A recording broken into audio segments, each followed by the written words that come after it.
I'm back, and I haven't really had an answer. But now, yeah, I'm thinking I'm back.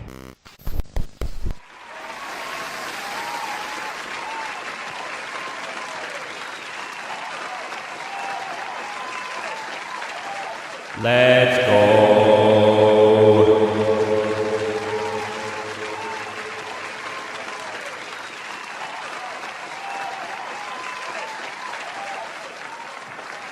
Thank you.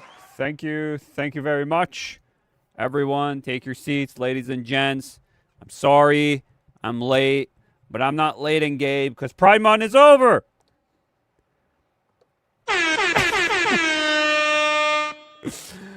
Oh, some people are going to hate that, but whatever. Yeah, it's over. So, I'm not late and gay, though, guys. I'm not late and gay. Yeah, I had to do a couple of things in the background, everyone. Thank you, everyone, for coming. I appreciate all of you. Thank you so much. There is a lot that happened this week, guys. A lot that happened. You know, we do this every Friday. Topics of the week. We go through what is happening on the internet, what is going on, what are the topics, what is blowing up. So there's a lot of stuff blowing up, especially in media, I would say, especially in gaming right now. Gaming is just constant. Like, you can't hate more modern gaming than what is happening right now at this moment.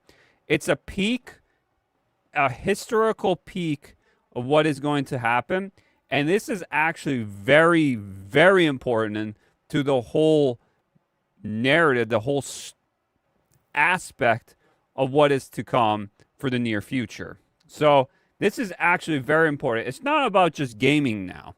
It's about ownership. What do you actually own now? So there's going to be a lot of that, and shutdowns, a lot of things like that. It's going to be a train wreck, which I'm just going to go through it, just shotgun through them one by one, because there is just a ton of information that just came out, and it's still coming out, and I feel like the internet usually is this place where people can agree to disagree, but I feel like this is the pinpoint of a moment where actually the internet agrees in like whole massive amount of agreement is happening, where I feel like just everyone agrees in this situation right now that this is not good. You know, it's crazy to say that it's like a collective consciousness of people saying that this is not good, what's happening. So we're going to be talking about Sony, obviously, PlayStation, about their new thing. About stopping physical media forever.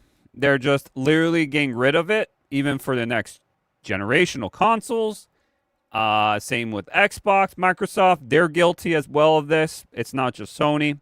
Again, some people are going to try to defend this. I don't know how you would defend this. This is just not good overall. And then we're going to talk about also Sony again. Shutting down the PlayStation 3 and the PS Vita servers. So the shop will be gone. You will need to buy them as fast as possible, the digital shop itself, because there are exclusive shops there that they will not bring back at all. So it'll be just exclusive to the PS3. And yeah, you're pretty much fucked by that. You have to get it or it's gone forever. Again, really dumb move. And then we have some GTA 6 news about GTA 6 actually running 30 frames instead of 60. And some people are talking about, oh, in graphical mode, you're going to get 30. In performance, you're going to get 60. I disagree. I think there's going to be problems with GTA 6 in general. And it doesn't matter what performance you put on. It's already having problems. It's not really confirmed, but it's reported on that it's going to have problems even on the PS5 Pro, the beefy, stronger version of GTA 6, that it's still going to run 30 frames. So when you have that as a problem already, why are we not hitting 60 frames minimal in 2026 for $100? Is absolutely insane and is wild. All these people that pre-ordered this game, not getting actually a physical disc or just pre-ordering digitally, it's gonna be painful to see this launch. I'm just telling you, there's gonna be so much problems. It's gonna sell like crazy, but will it be good? That is to be seen. And I feel like it will be the downfall. It might be something might spark out of it, but I feel like GTA 6 might actually be the downfall of the gaming industry. Sony is already there with Xbox. They're already downfalling themselves. Let's just say that. But I think this is where it's going to be. You're going to see a lot of things happening. And I think a gaming crash is happening very, very soon than expected. I feel like it's going to happen. But we're going to go through all this. We have also some small topics here and there to talk about as well. It's going to be a long one, guys. I'm furious. I'm outraged. I'm trying to calm myself down because I don't want to put the rage on you guys. And it's very... I woke up on a Wednesday when this news happened of what has happened. And my whole day was just... I was just in anger. Like, I was just pissed. I'm like, how can this be a thing? Like, yeah, the writing's on the wall. We've seen this coming and what's going to happen later down the line. But this soon, like, nothing to show for it. It's such a gut punch. And it pissed me off the whole entire day. I couldn't, like, I just had to get out and do things because it just pissed me off. Because you guys know I'm passionate. I'm like a fan and I'm passionate about gaming and just entertainment. Like, I love to preserve history and things that are awesome. Like, even just culture itself. Like, things need to be preserved. And I love just, the pulp culture aspect of it too. But when you don't have that and everything is taken away from you and it's gone, that aspect of culture will just disappear.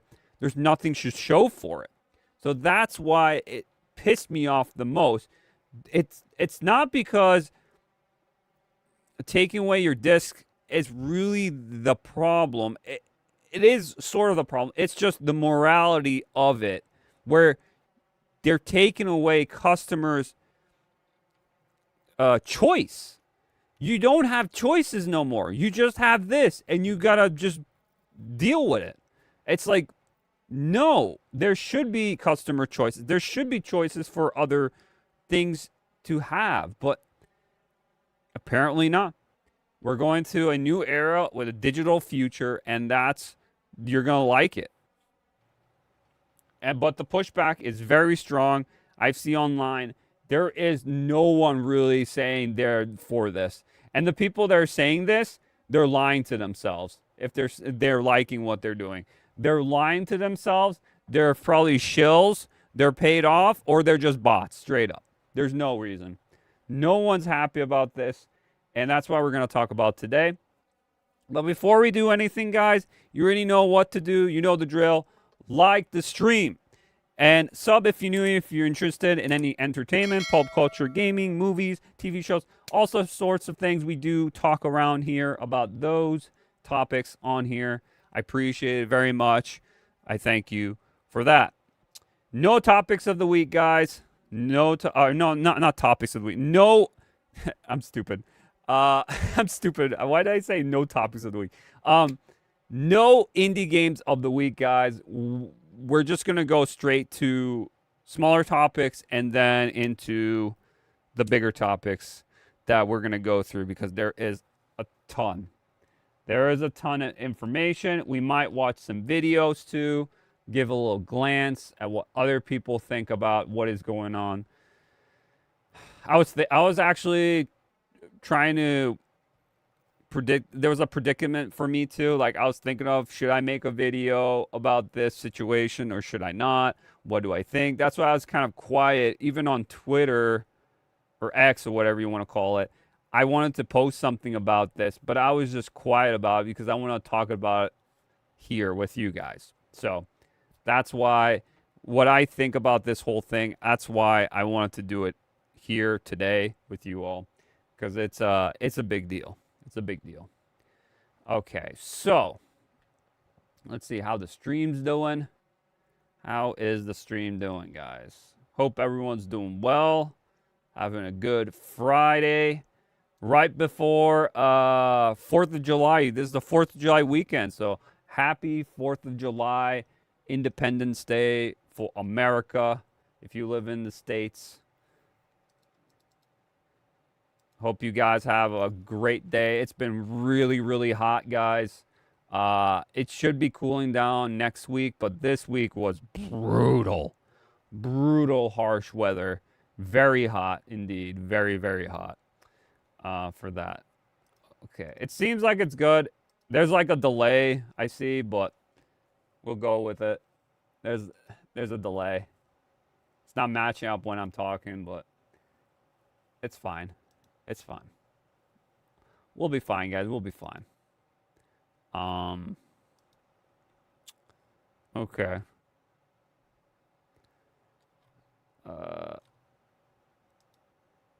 Okay, let's start with these smaller topics. And again, get into the bigger topics. Let's start with shows and movies, shall we? We'll start with that first. Okay.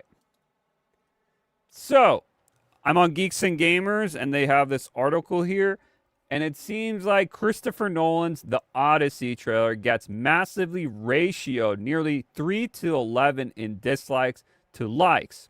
So, there was a new trailer that just came out. Let me zoom in for you guys. For The Odyssey. You guys know me. I was excited about this movie, The Odyssey. I was like, oh, Christopher Nolan's doing it. It might be a faithful adaptation. And I was like, oh, this is pretty much the sequel to Troy, if you want to think it like that. And I was like, okay, this is good. This sounds actually pretty epic. This sounds cool. I want to watch this. And more things I see about it, the more Christopher Nolan talks about it, the more the actors are talking about it, the more trailers they show off, it just looks boring. Maybe they're holding stuff back. I don't know about this movie, but it just feels boring and just, I don't know, not looking too good. And a lot of choices were made, especially the actors they picked, for a pretty much a Greek story that should have been full of just Greek actors in it. Let's be honest. If you're actually trying to be faithful to the source material or try to do it, no, we got like Matt Damon, Tom Holland, Anna Hathaway, Zendaya, what's her name? Nwango, Robert Pattinson. It's like, bro, what are we doing? Elliot Page, Ellen Page. Like, what is this? What are these actors? I swear, this is where it was. And people are like, oh, it's just it's just a lot of miscasting. Let's just say that. So the latest that possibly final trailer for the Odyssey has been massively ratioed on YouTube with a surge of dislikes. Christopher Nolan's The Odyssey has been one of the most anticipated films of 2026. But the latest reaction to Universal Pictures' newest trailer suggests that the film is entering theaters under a cloud of online controversy. Universal recently released the official countdown trailer for the Odyssey on its YouTube channel ahead of its film's July 17th release. While the trailer has generated over 1 million views, sustaining was quickly because impossible to ignore. There's Elliot Page or Ellen Page or whoever you want to say. According to the possibility, visible engagement shown through browser intensive estimate YouTube dislikes. The trailer certainly approximately 39,000 likes versus 118 dislike. Yep, that's a ratio right there. Nearly 3-to-1 dislike to like ratio.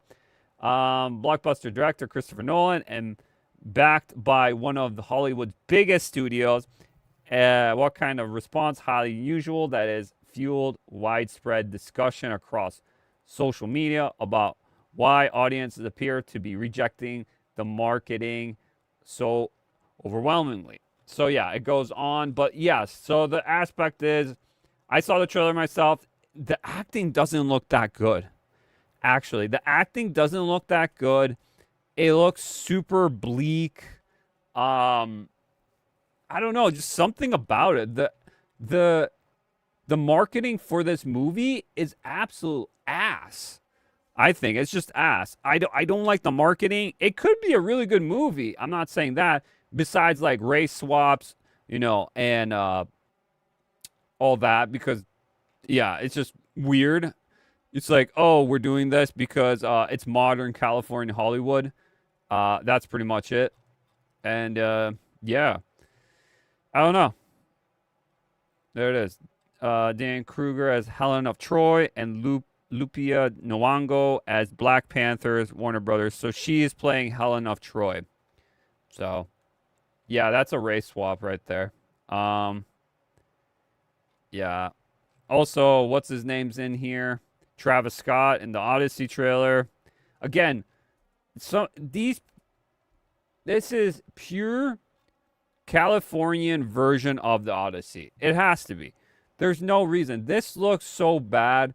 The trailer looked bad. I don't know. It's just not exciting me at all. This movie looks like trying to be so edgy and cool, and it's just not hitting, dude. It's not. It's not. No one cares. Well, Christopher Nolan fans care, but I feel like it's still going to be a movie. It's going to make money. It's not going to be a flop. It's just people are concerned, and when people watch this 3-hour movie, it depends how it's going to be received. Because the story still could be good with all the race swap problems and all this, and people have that. Again, it should have been just authentic Greek actors. Like, get actors in here that we never heard before, and give them some acting chops. Like, I would like to see actors that I don't see all the time. I don't want to see Matt Damon. I don't want to see Zendaya. Like, exactly. I don't want that.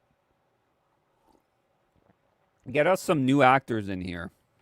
If you guys hear in the background, I have my fan going. It's going on me right now, so hopefully it doesn't pick up on my microphone. It doesn't sound like it is, but I don't know. I wouldn't be surprised. Oh yeah, so that's pretty much the Odyssey, guys. I don't know if you're gonna be watching it or not. If you're excited for it, yeah, that's just the Odyssey for you guys. Hopefully it's good. It's very concerning, but hopefully it's good. All right, we're done with that. We got another one here. Taylor Sheridan, blast access media critics and Hollywood exclusivities. FM, honestly. Wow.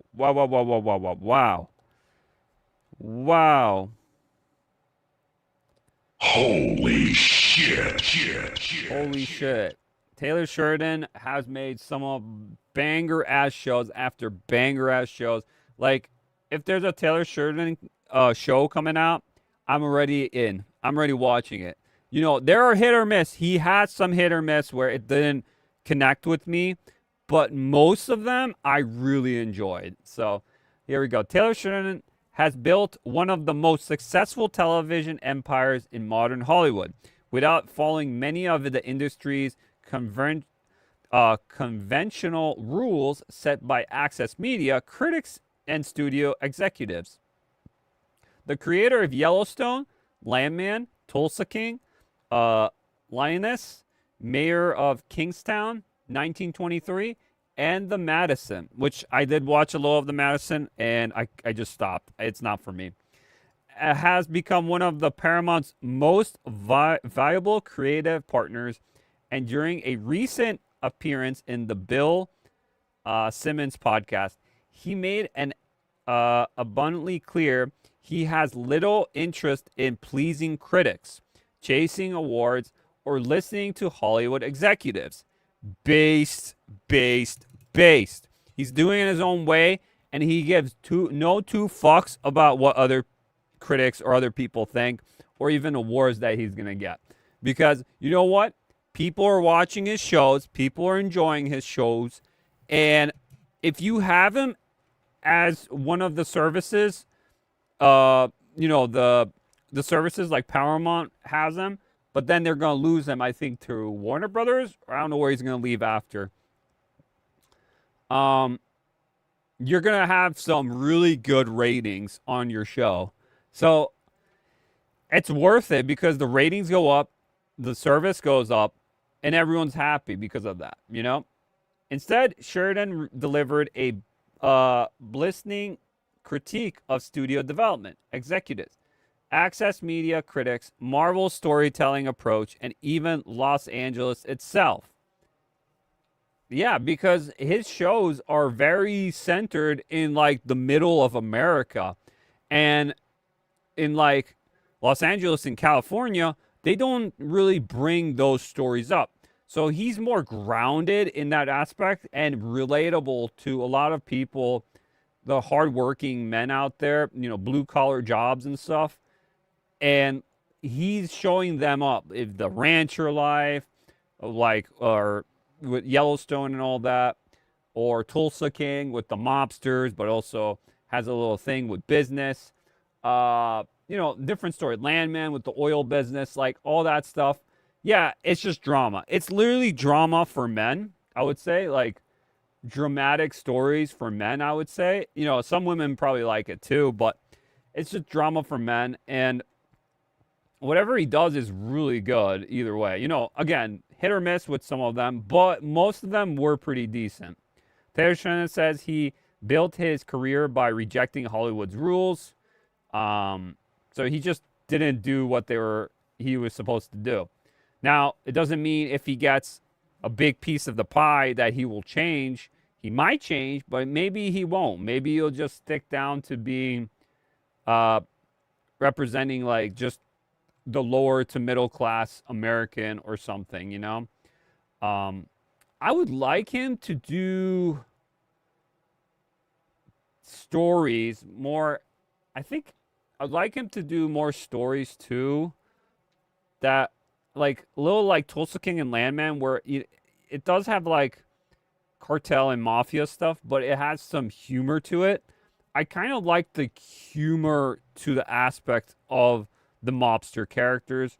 Yes, you can make it also serious, but also have some humor to it. At the same time, I would also like him to do more serious tone, but he does do also serious as well, obviously. But I don't know. Maybe like a more serious tone movie, like maybe like a biopic or like a true story kind of like thing. Like, I don't know. Just give him a movie. Give him a movie to do besides shows. I know he does a lot of shows and he has a lot of franchises he does. It would be nice for him to do something else. But yeah. Yeah. Another W for Taylor Sheridan for effing off all the critics and Hollywood and all that. So another positive thing for TV, I would say. TV shows and all that. All right, next thing, guys. Here we go. Here's another one, Geeks and Gamers. The Legend of Zelda Ocarina of Time. Ocarina, how you want to say it, of Time remake, priced at $59.99. Physical edition price revealed. Okay. I am actually surprised that they're going with a $60 tag instead of $70 or $80 for this. because if it's 60, that is actually pretty good. They did recently the Star Fox, and they did the one where digital was like $10 cheaper and physical was $10 more. But to be honest, if I was someone, I would get the physical for that game for Star Fox, because they're trying to get us conditioned to get digital because it's cheaper now. They're doing that, which it's not going to be cheaper. It's not going to be cheaper. It's only for this certain time period they have, but who knows? It might change. It's very conditioning us to accept, let's just say, comfortness, the comfort ability of just downloading something and playing it, of doing that, besides, you know, going to the store and picking it up. The comfort of it and the convenience of it is what we're getting conditioned to do. And that's why if this game does come out, I would get a physical for sure. The Legend of Zelda Ocarina of Time Remake's retail price has been revealed by an online retailer almost a month after Nintendo announced the project during the June 9th Direct. However, the official Nintendo page for the game still doesn't list a price, though we should expect something soon, expecting over the reveal. According to Play Asia, early pre-orders of Legend of Zelda Ocarina of Time Remake are listed at $59.99 with availability market as TBA. We can rest assured the price is correct for retailers decide these price long before the game launches. After surprise is that this is the price for the physical edition of the game, when typically it gets $69.99 for full price Switch 2 games. With 4 decades under its belt, the Legend of Zelda franchise has captured the millions of gamers. The charm of its mystique, the challenge puzzles and dungeons, and the grace venture of the game. Players on. Okay, so yeah, it's just a price thing. It could be just a holder, but I feel like this will be the physical. So $60 for physical, and then $50 for digital. That's what's gonna be pretty much what this remake is going to be like. So yeah, I'm not surprised, but at the same time, I kind of am. It's like, actually, I might take that back. I am a little surprised because I thought this would be like $80, $70, like what the other one said. So being 60 is actually a better price, and then 50 being digital, that could also be a better price. And this is going to sell either way. This is going to sell like hotcakes. It's going to be ridiculous how much they're going to sell this game when it comes out. It doesn't matter. It doesn't matter if you hate remakes or you do like remakes, it's going to sell. It's going to be a moneymaker for Nintendo, for sure. Especially for the Switch 2. Because the Switch 2, of course, it had its moments at launch, but now it's starting to decrease. And even that they're increasing the price of the Switch 2, it still seems like it's stagnant or not going so hot for Nintendo at the moment. Nintendo is also not doing so hot. Let's not forget, because Sony and Xbox, PlayStation, all that, Microsoft, all of them are completely shitting the bed. Nintendo is not safe as well with all this going on. So just letting you guys know with this, with Legend of Zelda. There you go. All right. Anything else? Let's see. Let me check out different topics we got here, because there is a lot to go through. Extremely lot to go through. Holy shit, there's a lot. Let's see. Nah, I don't want to talk about that. Let's see. A lot of Sony stuff, a lot of Xbox stuff. It's insane. Holy shit, there's a lot. Oh, let's talk about this. Expedition 33. So, Clay Obscure. This is by Pirate Nation. The director of Clay Obscure Expedition 33, Gutlami Brochi. I'm sorry if I butchered your name. Says, let me zoom in for you guys. Says the studio's next game will include some big creative changes, even if it's not everyone likes them. Okay, sometimes that's a good thing. Sometimes changes in a different format or different way from what happened last time could be good. But we've seen it time and time again that sometimes, or most of the time, it's very risky and it's very hard if you're trying to do a sequel or do anything. So, who knows? Brochi said that the team won't make decisions just to please fans. Instead, they're focused on making the game they believe in, just like they did with Clair Obscure Expedition 33.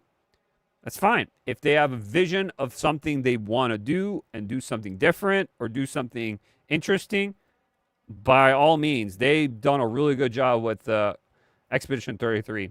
We're going to make some drastic decisions. Maybe people won't like it. That's life.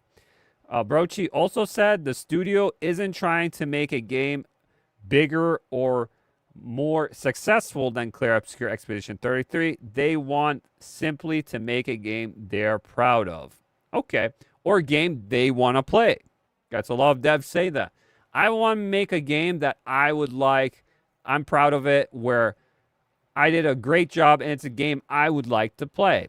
So, you know, I would do that. If I was a dev, I would make a game that I would want to play. So, exactly. So, pretty good. Pretty good. I don't know. I don't think this is like anything to dislike yet. We haven't seen anything.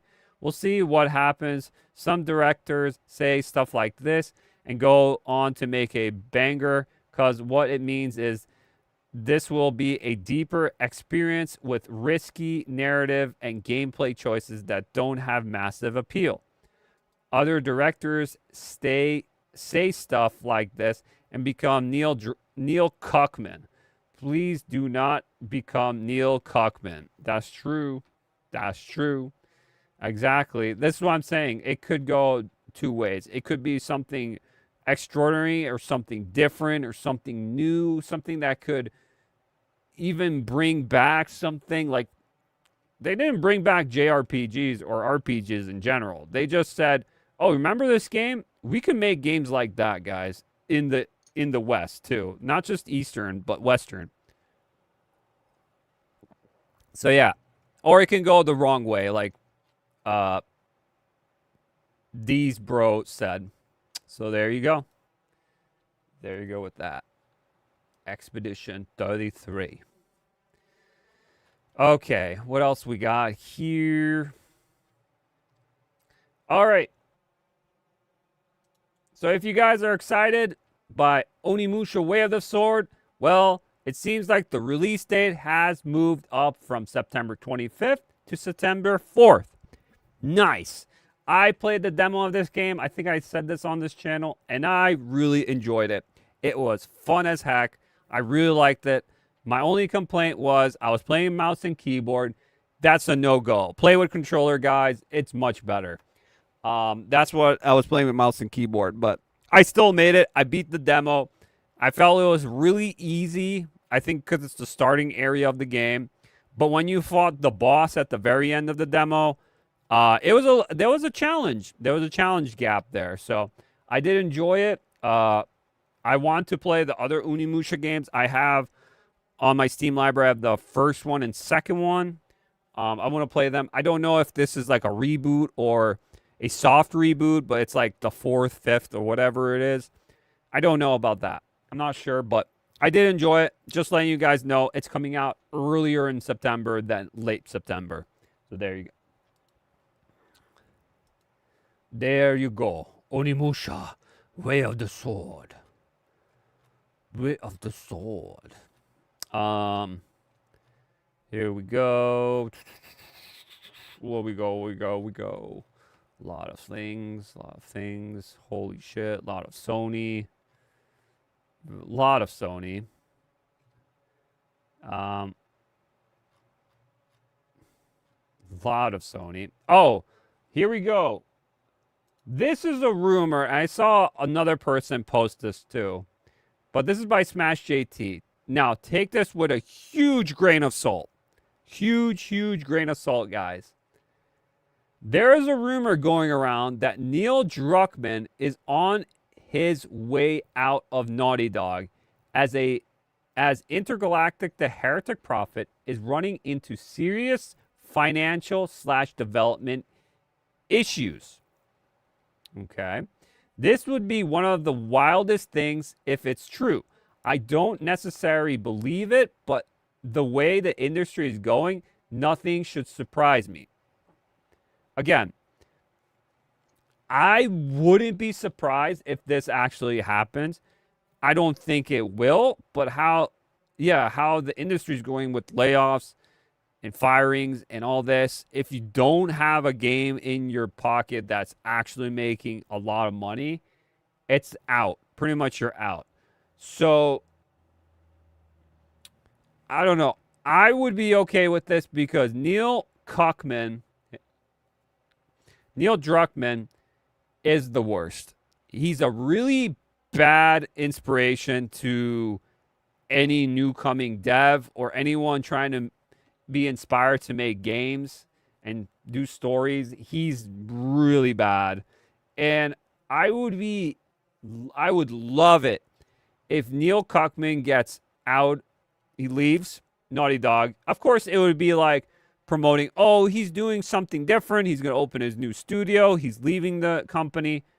I would love that. But, that's what they would do. They wouldn't actually say, oh, we're going to lay you off, whatever, you're done.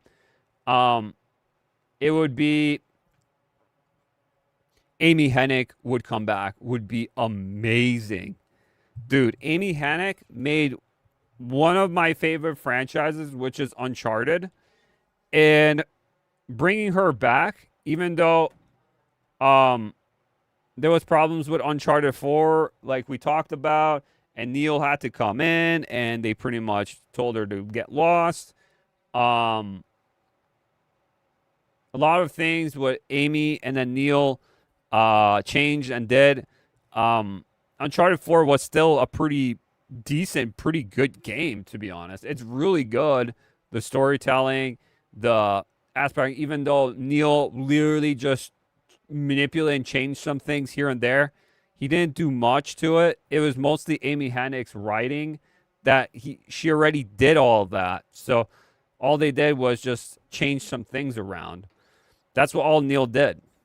So again, Amy Hennig coming back, she's based as heck, and I think bringing her back would be a better aspect. Now, has she changed over the years? Maybe. Could it be worse? Maybe.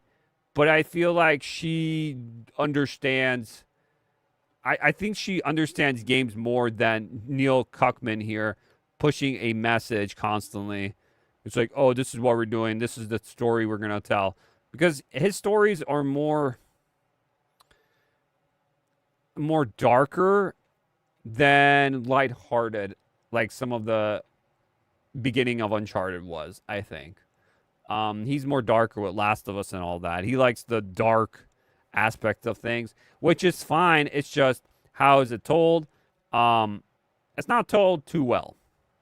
And I also didn't like the HBO Last of Us shows, or the first one. I didn't watch the second season. I don't care to anymore.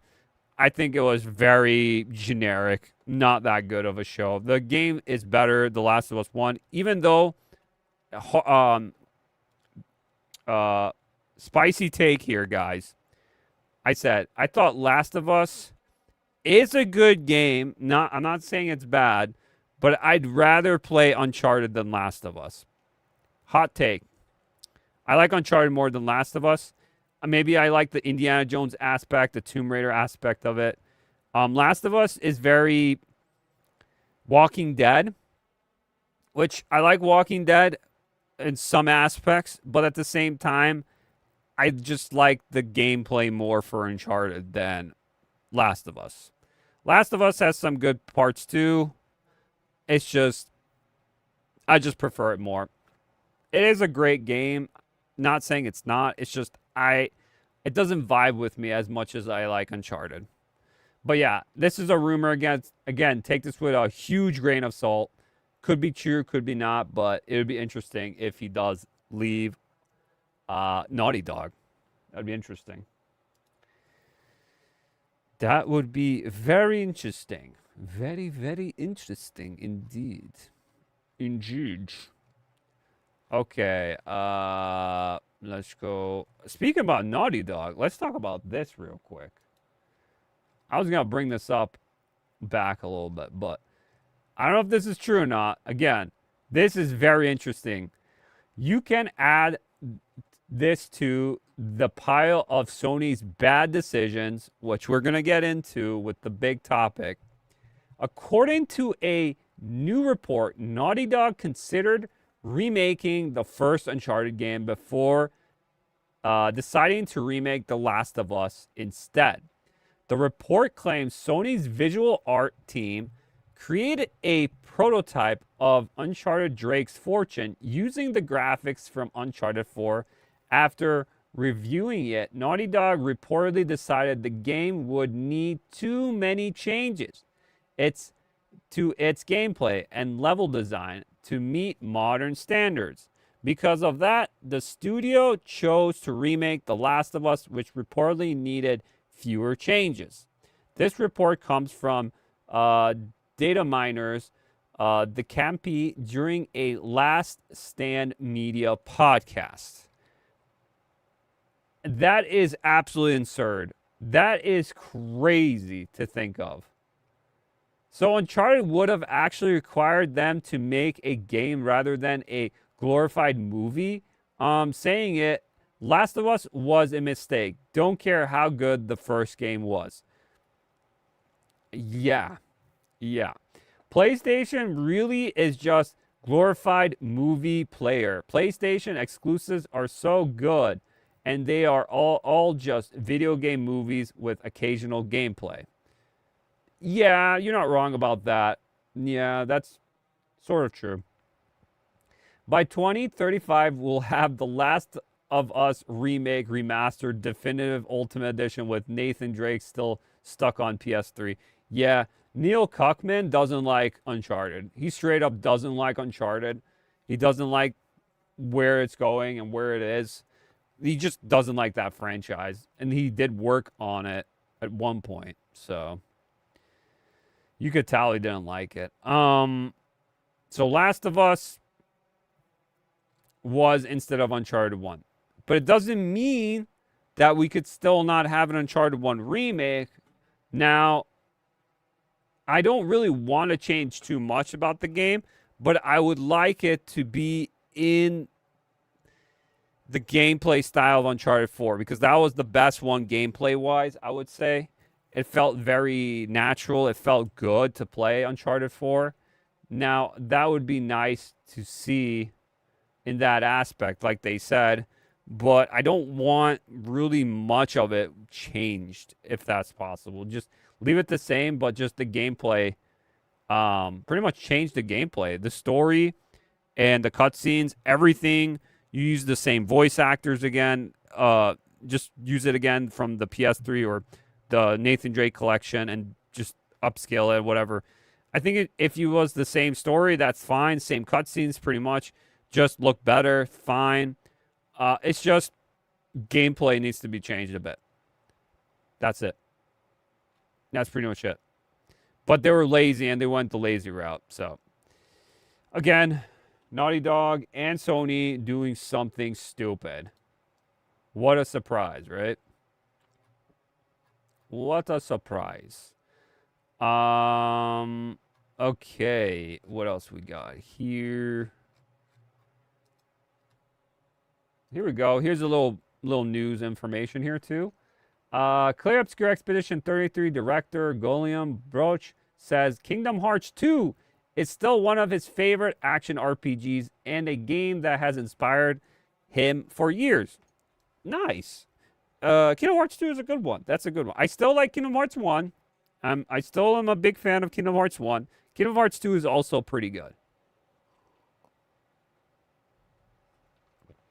Broach called it one of the best action RPGs ever created, and added, "There's something about the gameplay I've been chasing ever since." Even though Clair Obscur Expedition 33 is a turn-based RPG, Broach said Kingdom Hearts 2 helped shape the feeling he wanted players to have during combat. Interesting. So are they gonna do not turn-based for the next one if he's saying that? Could it be an action RPG? Interesting. That would be interesting. Because he's talking about Kingdom Hearts 2 a lot. Interesting. Yeah. That could be a thing. Kingdom Hearts 2 is more fluent than Kingdom Hearts 1. Kingdom Hearts 3 is just absolutely insane and dumb what they did with it. It like dumbed down the mechanics more, I think, in Kingdom Hearts 3. Kingdom Hearts 2 is pretty fluent. It's pretty crazy. It's really good.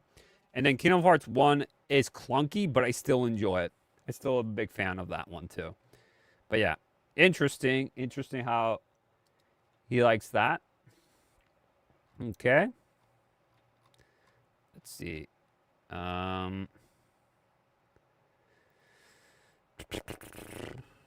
Let's see. Here we go. The full roster, guys. Marvel Tokon Fighting Souls full roster has been revealed. 20 characters. And here's your characters, guys. I don't know about you guys. It's pretty meh to me. It's very meh. This whole game has been meh for me. I don't know.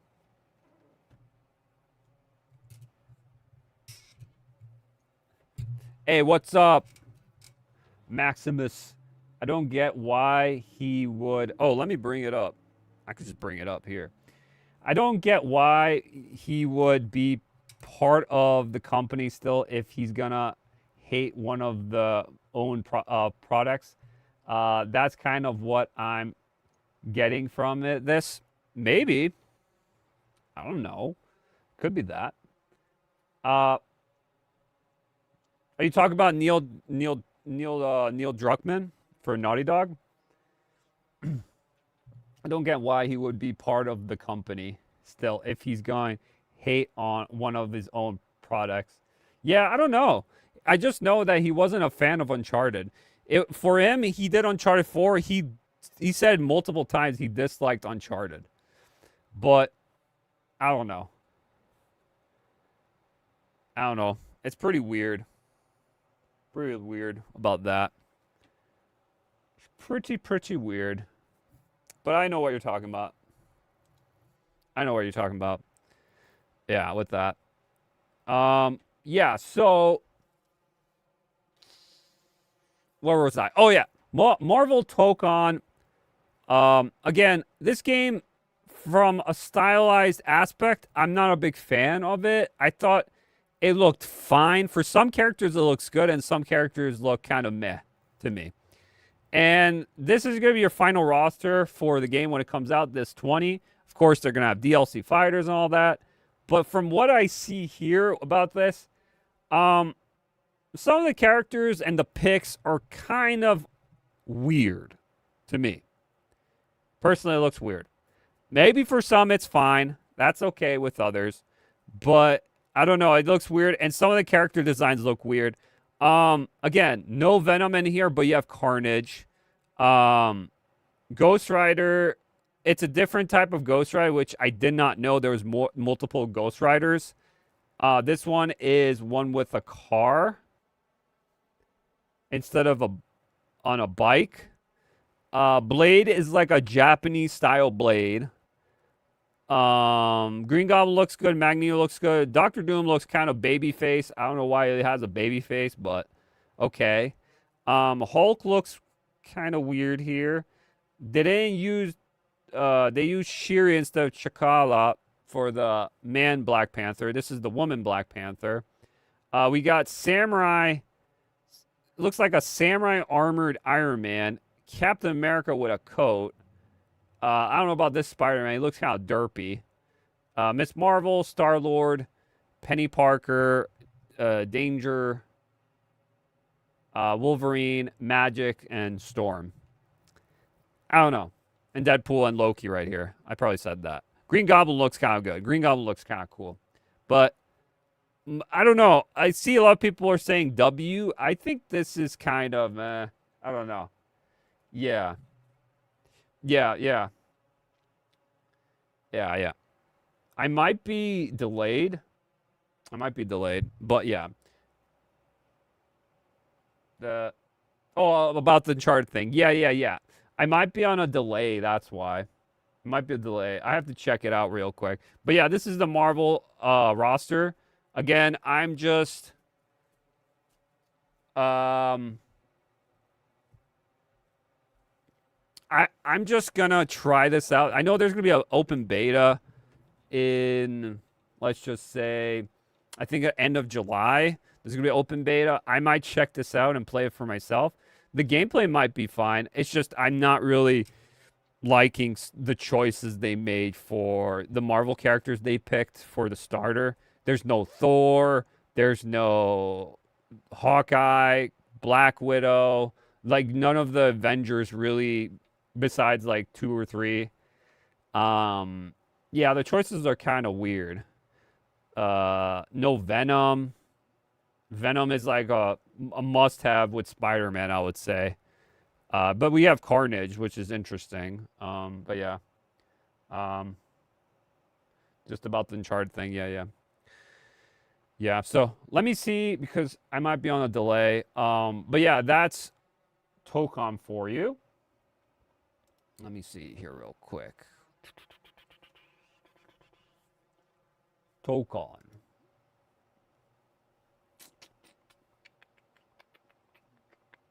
Let me see if I'm on delay real quick here.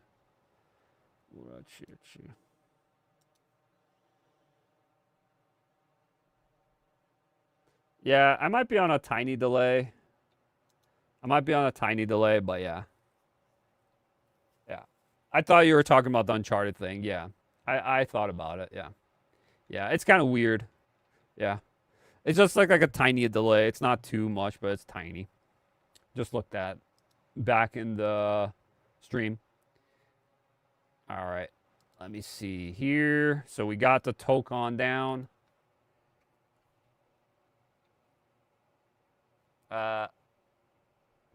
Ghost Rider, huh? There's all sorts of Ghost Riders, but I think the main two is the Mustang and the original motorcycle version, which personally is prefer. Yeah, that I did not know that either. Like, I saw a car and I was like, what kind of Ghost Riders? Because I never like read the comics. I watched the movies with Nick Cage, and I just assumed Ghost Rider's always on the bike. You know, the motorcycle. Because even in Marvel vs. Capcom, he's on a bike too.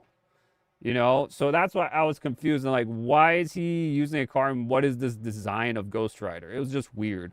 But yeah, I prefer. Yeah, a lot of people prefer the one on the bike. He just looks cool. Yeah, I know what you're talking about. Yeah. Pretty much.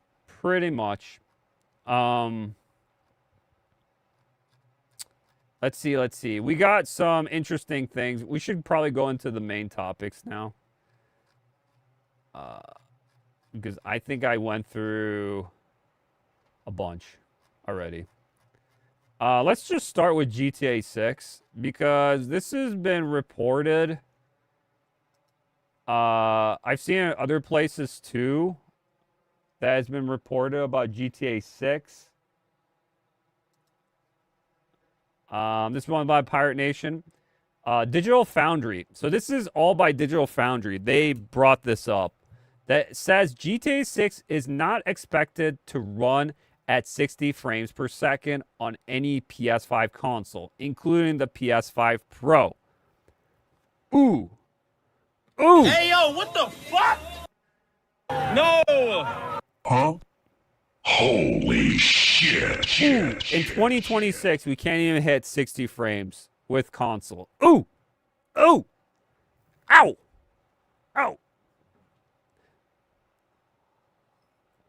That stings. That stings hard. According to the team, the biggest problem is the CPU, not the GPU. The game's larger open world, advanced AI, heavy traffic, and high number of NPCs are expected to be too demanding for current PS5 hardware to deliver stable 60 frames per second. The PS5 Pro should still offer better image quality and improved graphics, but Digital Foundry doesn't think it will be enough to reach 60 frames per second. Very interesting. So Sony PlayStation has been promoting that the best place you can play GTA 6 is on the PlayStation 5. Now, it's also coming in Xbox Series X and S. We know this. But there's not really much promotion for that. It's mostly PlayStation. PlayStation is doubling down on this super hard. They want this to be the next coming of Christ kind of situation. And they really need this right now. But it plays best on PlayStation. Would be actually fake advertisement, but also fake in general, just lying to your customer. Because if it just hits 30 frames or 40 or 50, it won't be hitting 60, at least minimal, it has to be 60. Then that will be a problem, especially in a 2026 when most games are usually hitting 60 frames already now. You have some games that run 30, but it's because the areas are more dense. But if you have dense areas with a lot of things going on, that could be a problem for your game. I know there is going to be, graphical mode, which is 30 frames, but it has visually good graphics, performance. Could be higher, 60 frames, but you're losing graphic fidelity. I know about that, but it seems like it's not going to make much of a difference in this aspect. And if the PS5 Pro is having problems with this, this is a big ouch. Big ouch. Well, it's mostly because of the multiverse slop. Oh, for Marvel? Yeah. Well, it's mostly because of the multiverse slop. Yeah. Yeah, I could see that. Yeah, the multiverse slop for Marvel Tokon. Yeah. Yeah, pretty much.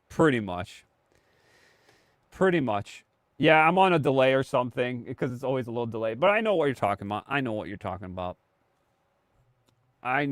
about Maximilian. We'll be talking about Maximilian. Maximilius the Great. So GTA 6 is in a pickle with this. If this is true, so Digital Foundry had something to do with this, they could be lying. They could be telling the truth. I would say I could see this. I said this before. I feel like GTA 6 was so big that they knew they had to cram it down on the PlayStation somehow to make it work. Their technology and for it could have been more advanced than the PlayStation. They had to probably, let's just say they had to nerf it. And when the PC port comes out, eventually when it does, which it will probably next year after, I would say next year. There's a given. They need to be selling more games for this. This is a $1 billion game, the biggest game ever made. They need to do the PC port as fast as possible. There's no ifs or buts. So we will see what happens with this. I just thought it was funny that a $100 game runs in 30 frames and in 2026 is wild. Absolutely wild. Hey, yo, what the fuck? It's wild, my dude. Wild. So, there you go. There you go with that. Okay, let's get into PlayStation, Xbox. I don't even know where to start with this, guys. I don't know where to start with the PlayStation thing. I have just tons of bookmarked people talking about PlayStation, people making fun of it, people are raging hard. It's insane. Shills are not shilling anymore. They're scared what's going on.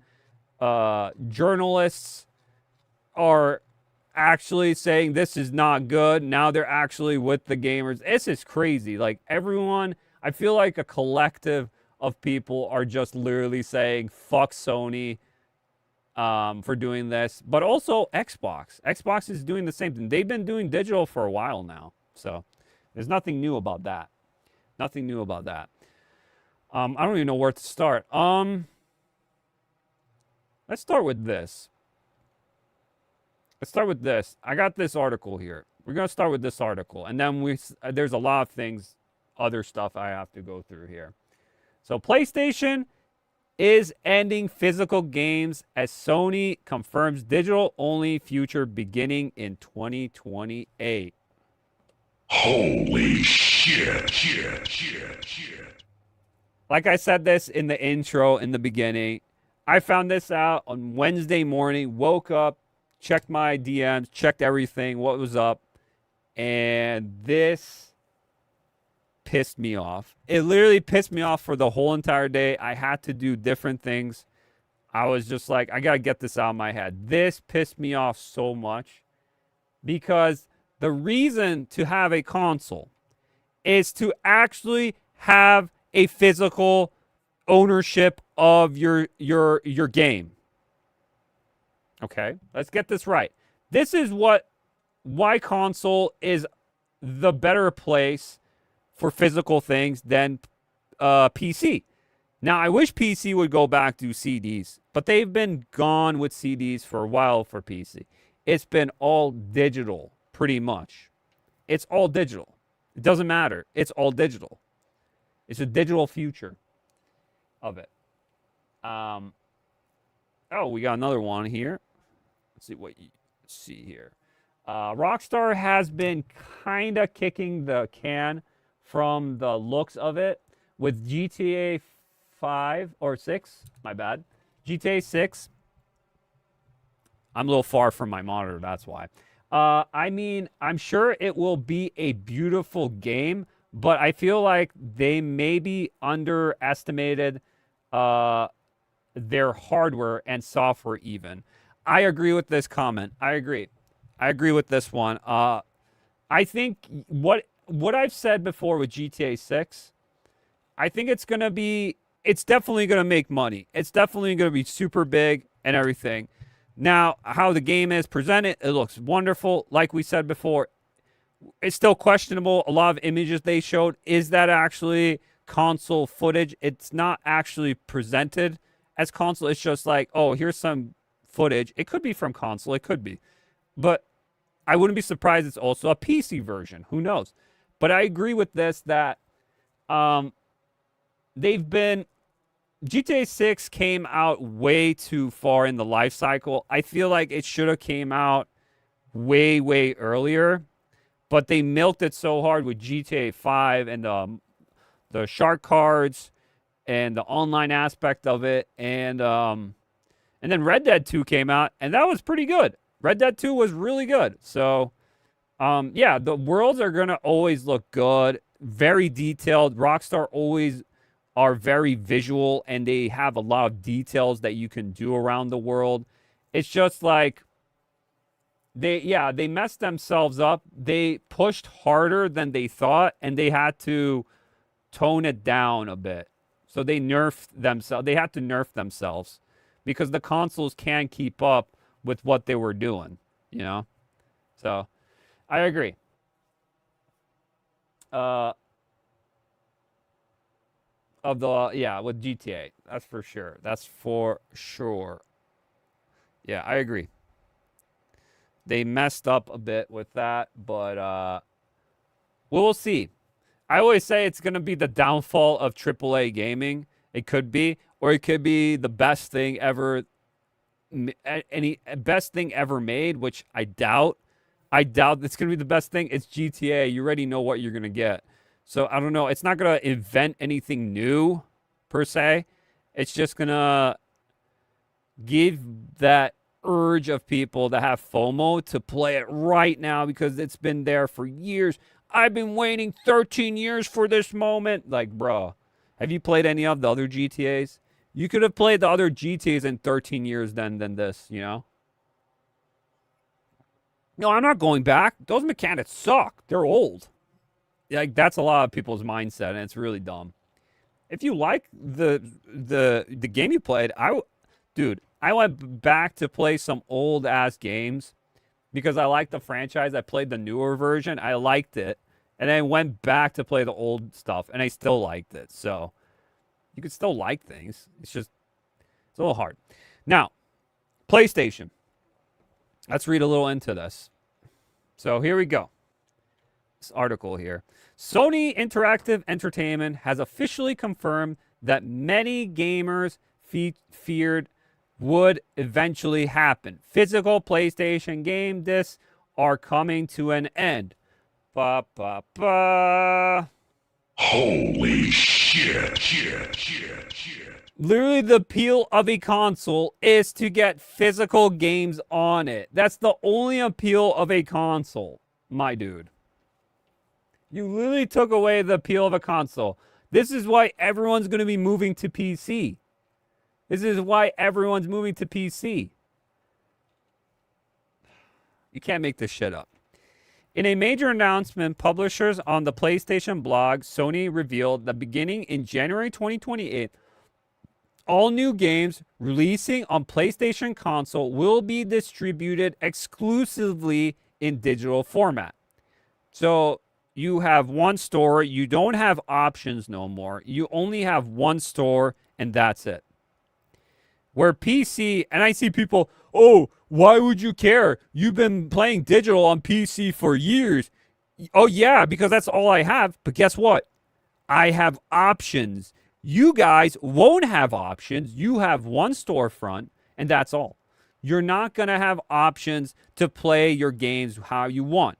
You go on freaking a third-party market on, you could go to Steam, you could go to GOG, you could go to Epic Game Store, you could go to EA, you could go to whatever storefront, the different launchers, Rockstar launcher, Blizzard, the Battle.net. You could go through those. You could go through a third-party site where you can get key codes to get games even cheaper on sale. Or, like I said, you could go to GG Deals. That's where a lot of plays. If you're looking at games to find games and, pay for it up straight from a third-party contact, you can go to GG Deals for things and codes because you're still giving to the company. It's just bought through another source. Some of them could be fishy, but most of the ones I've used, I never had a problem at all. Or you can emulate. That's another option on PC. You can emulate games. Obviously, get a copy if you have a copy, but if you don't, ways to do it. I'm not going to, say how to do it, but you can do it yourself if you know the ways to do it. You can sail the 7 seas and find your way to find these games. You have options on PC. It's not going to be lost in digital world where you can't find this game ever again and it's just lost forever. In a time where you can't find this game no more. It's just lost. So stop with this bullshit that, oh, you've been doing this for years. Yeah, but I have options and you don't. You don't. You have one storefront and that's all you got. Because now all these other storefronts that have physical distribution, even though GameStop has been kind of lacking and they've been sucking for years now, they will not be doing that. All the distribution of all these third places, these retro places, are going to start falling apart from the new kind of games. They're just going to be selling old shit now, old stuff, which is fine. I like retro games. I have no problem with that. But you know, price is going to go up for those as well. And yeah, it's weird. And we're going through a new historical point, a new era, I would say. And we're going to see other people's reactions as well. A new game, then that means no more Blu-ray games discs for first-party or third-party releases after the cutoff date. Instead, every new PlayStation game will be sold digitally through the PlayStation Store and other retailers offering digital codes. So you just pretty much what the GTA is doing, you might get a cool case that's probably worth like 99 cents or less. It's probably very cheap to make the case, maybe $5, and then you get a code. There's no CD in it. It's just a code.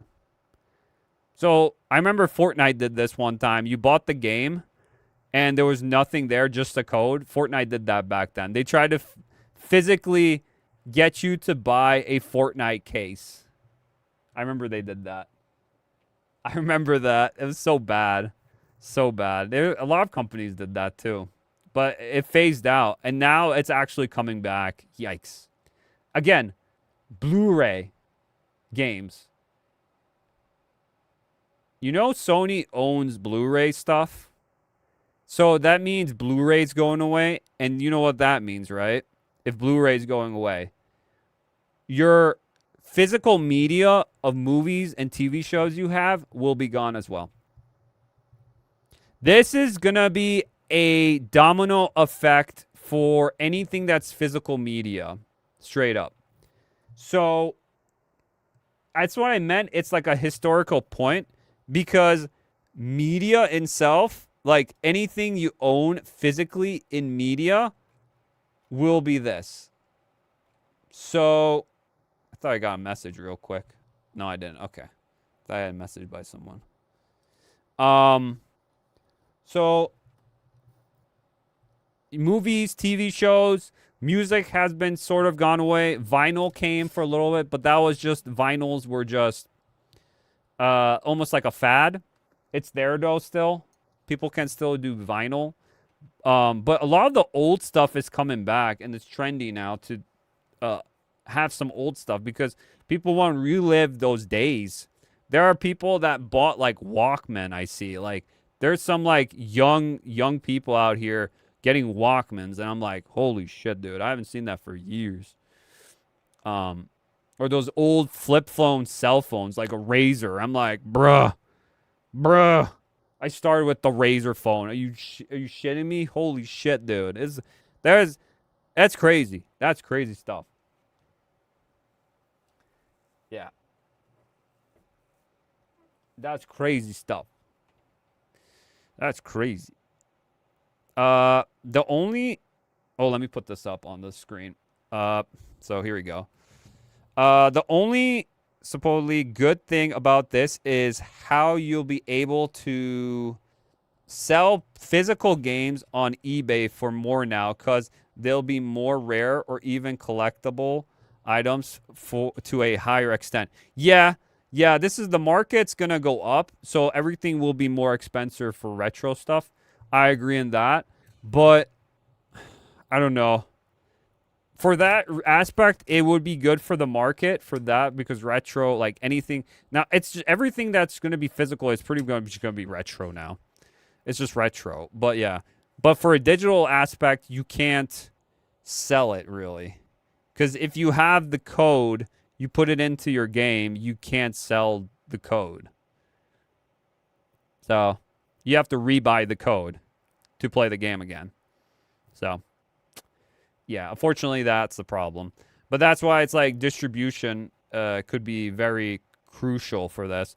But yeah, some stores will be hurting, but that's why even GameStop said they're doing all retro stuff now, and they're just going to do physical games and all that. So, yeah, even though fuck GameStop, the last time I went to a GameStop was like during COVID, like in 2020, and never stepped on a GameStop again, because they literally kicked me out. Because they didn't kick me out because I said it wasn't like 2020, it was like after COVID, like 2023, or it was like a couple of years after COVID.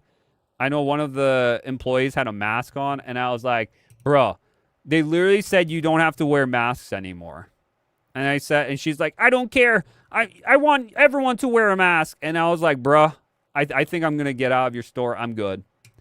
I won't be buying anything. First of all, I was just window watching. I was just watching. It doesn't mean I will buy something. I was just looking at games. Like, can I just look at what I want to see? And they're like, no, you can't because you don't have a mask. And I'm like, you know what? I'm out. It was literally the end of COVID. And they even said, like, oh, you could take your mask off. It's safe now and everything's good. Like, bruh. And this bitch was still afraid of COVID. So, crazy shit. Crazy shit. And that's why I never went to a GameStop ever again. Because she had TDS. That she's going to get freaking COVID. Absolutely insane. So I literally stepped out. I'm like, you know what? I don't give two fucks. I'm leaving. I won't be making business with you. Nope, sorry. Just like that. Just fuck off. I wasn't kicked out. I made myself go out because I didn't want to hear this Karen. It was just pissing me off. The announcement marks one of the biggest shifts in PlayStation's history and signals the end of an era that stretches back nearly 30 years of the original PlayStation. That is insane. Sony officially ends physical PlayStation games. Announced statement from Sid Sherman, Senior Director of Sony Interactive Entertainment, Content Communications, as consumer preferences and broader entertainment industry continues to shift away from physical discs to digital. Physical game discs production for all new games releasing January 2028. So this would be this January 2028 could be significant to the aspect of this will be probably a close date of when the PS6 will be coming out. I that's just my understanding of it, like just thinking of it. So it could be in like my guess it'd probably be end of 2027 or I don't know. Because they usually I would think they would do it on like a holiday season, like Christmas time or the holidays. I don't know. It could be just a placeholder. It could be a placeholder. The company emphasized that the games released before January 2028 will not be affected, meaning existing physical releases will continue to function and games launching before that date can still receive physical editions. Sony discs are also framed the move as a response to changing consumer behavior. According to a company, digital purchases had significantly outpaced physical media, making the transition. Yeah, because this is dumb. This is a dumb take because this is like, 15% of people bought physical recently and 85% people bought digital. Okay, but most of the games that came out don't have a physical distribution. Most indie games, maybe even some AA games, distribute digitally. They don't have a physical copy. The only people who did that was like limited run games and stuff. So this is a dumb take. Like, where are these? This is just all numbers. This is just gobbledygook. There's just numbers, but it doesn't mean what it actually means. It's not transparent. It's not transparent what is actually being sold. Is AAA big games not being bought? I feel like they are. I feel like a hard copy of a game like God of War, Ghost of Tsushima, or Ratchet and Clank, or any of these like PlayStation names, I think people are buying those. Those are getting bought. So what are you talking about? They're not being bought. If freaking a game like Peak, for example, or I don't know what's another like indie game made by like one person, Stardew Valley, or something.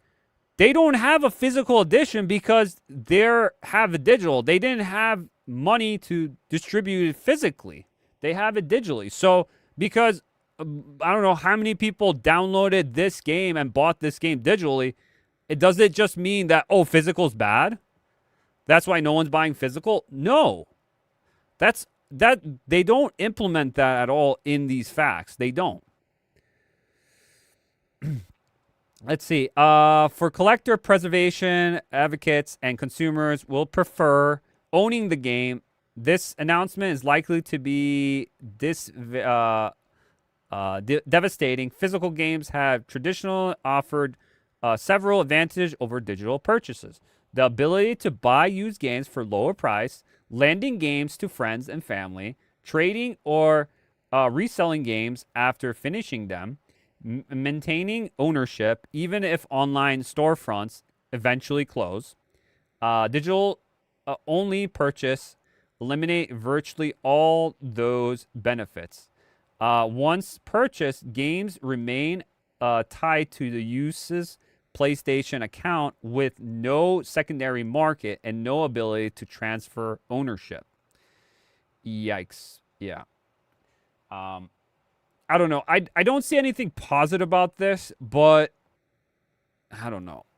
There's nothing positive about this, and everyone's really not liking this, disliking this kind of information. It's really pissing a lot of people off. I just saw there's one article right here that, where is it? I'm trying to find it. That Sony is discussing potentially future PlayStation Plus price hikes. Like, they're just price hiking it after this too. Like, oof. Like, how many else can you get right now, dude? And I saw also that, like, there's pushback now where people are unsubscribing from PS Plus just to send a message to PlayStation. You know, hit them with their pockets, pretty much hit them at their bank accounts. It's all about that because, you know, these companies don't care about you. They really don't. And I don't know why these Sony bros and Xbox bros pretend like you have ownership and you like love this company. They'll do anything for this company when they don't give two fucks about you, you know?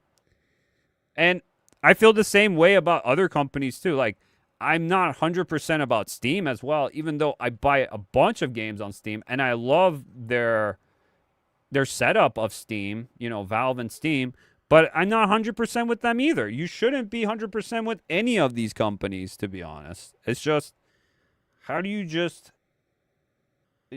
consume? You don't even ask questions? Like, it's insane. But yeah, so this is also happening. They're increasing. And it's not looking too good with that one.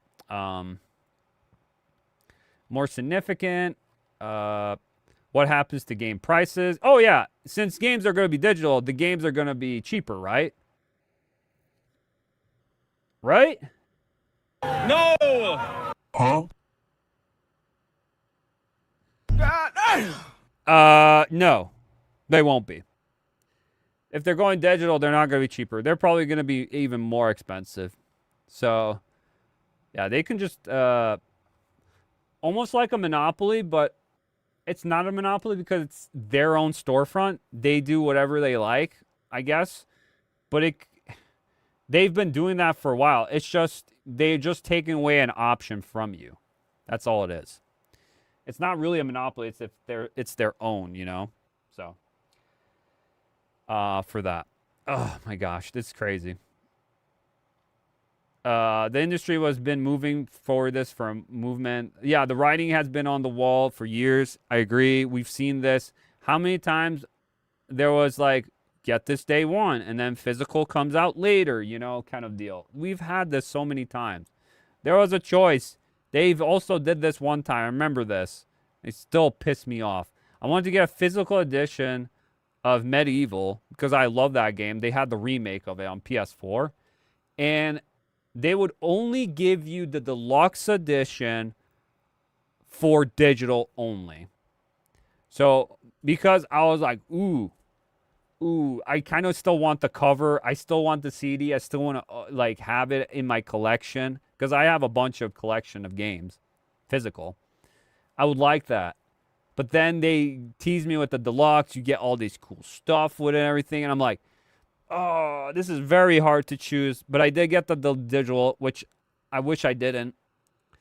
And who knows? Maybe I'll buy it. It's like $20 right now on Amazon. I can buy it right now. So it's not too bad. But at the same time, they were doing that already back in like 2018, 2019, I would say. They've been doing this. So it was different. So they were conditioning us because people were like, oh, they were doing this. They're doing this super fast. I'm like, no, they've been conditioning us to be comfortable and be reliable on digital faster than to go to the store or buy a copy online and, you know, ship it here so you can play the game because it's more convenient. And it is convenient. You know, it is. But if there's a game I'm really, really rooting for and I really want it on my bookshelf and I want it and I know it's going to be good, I'll just buy it straight up. I would just buy it. But yeah, it sucks. I wish PC gaming, the last PC actual real physical copy I got was Cyberpunk 2077.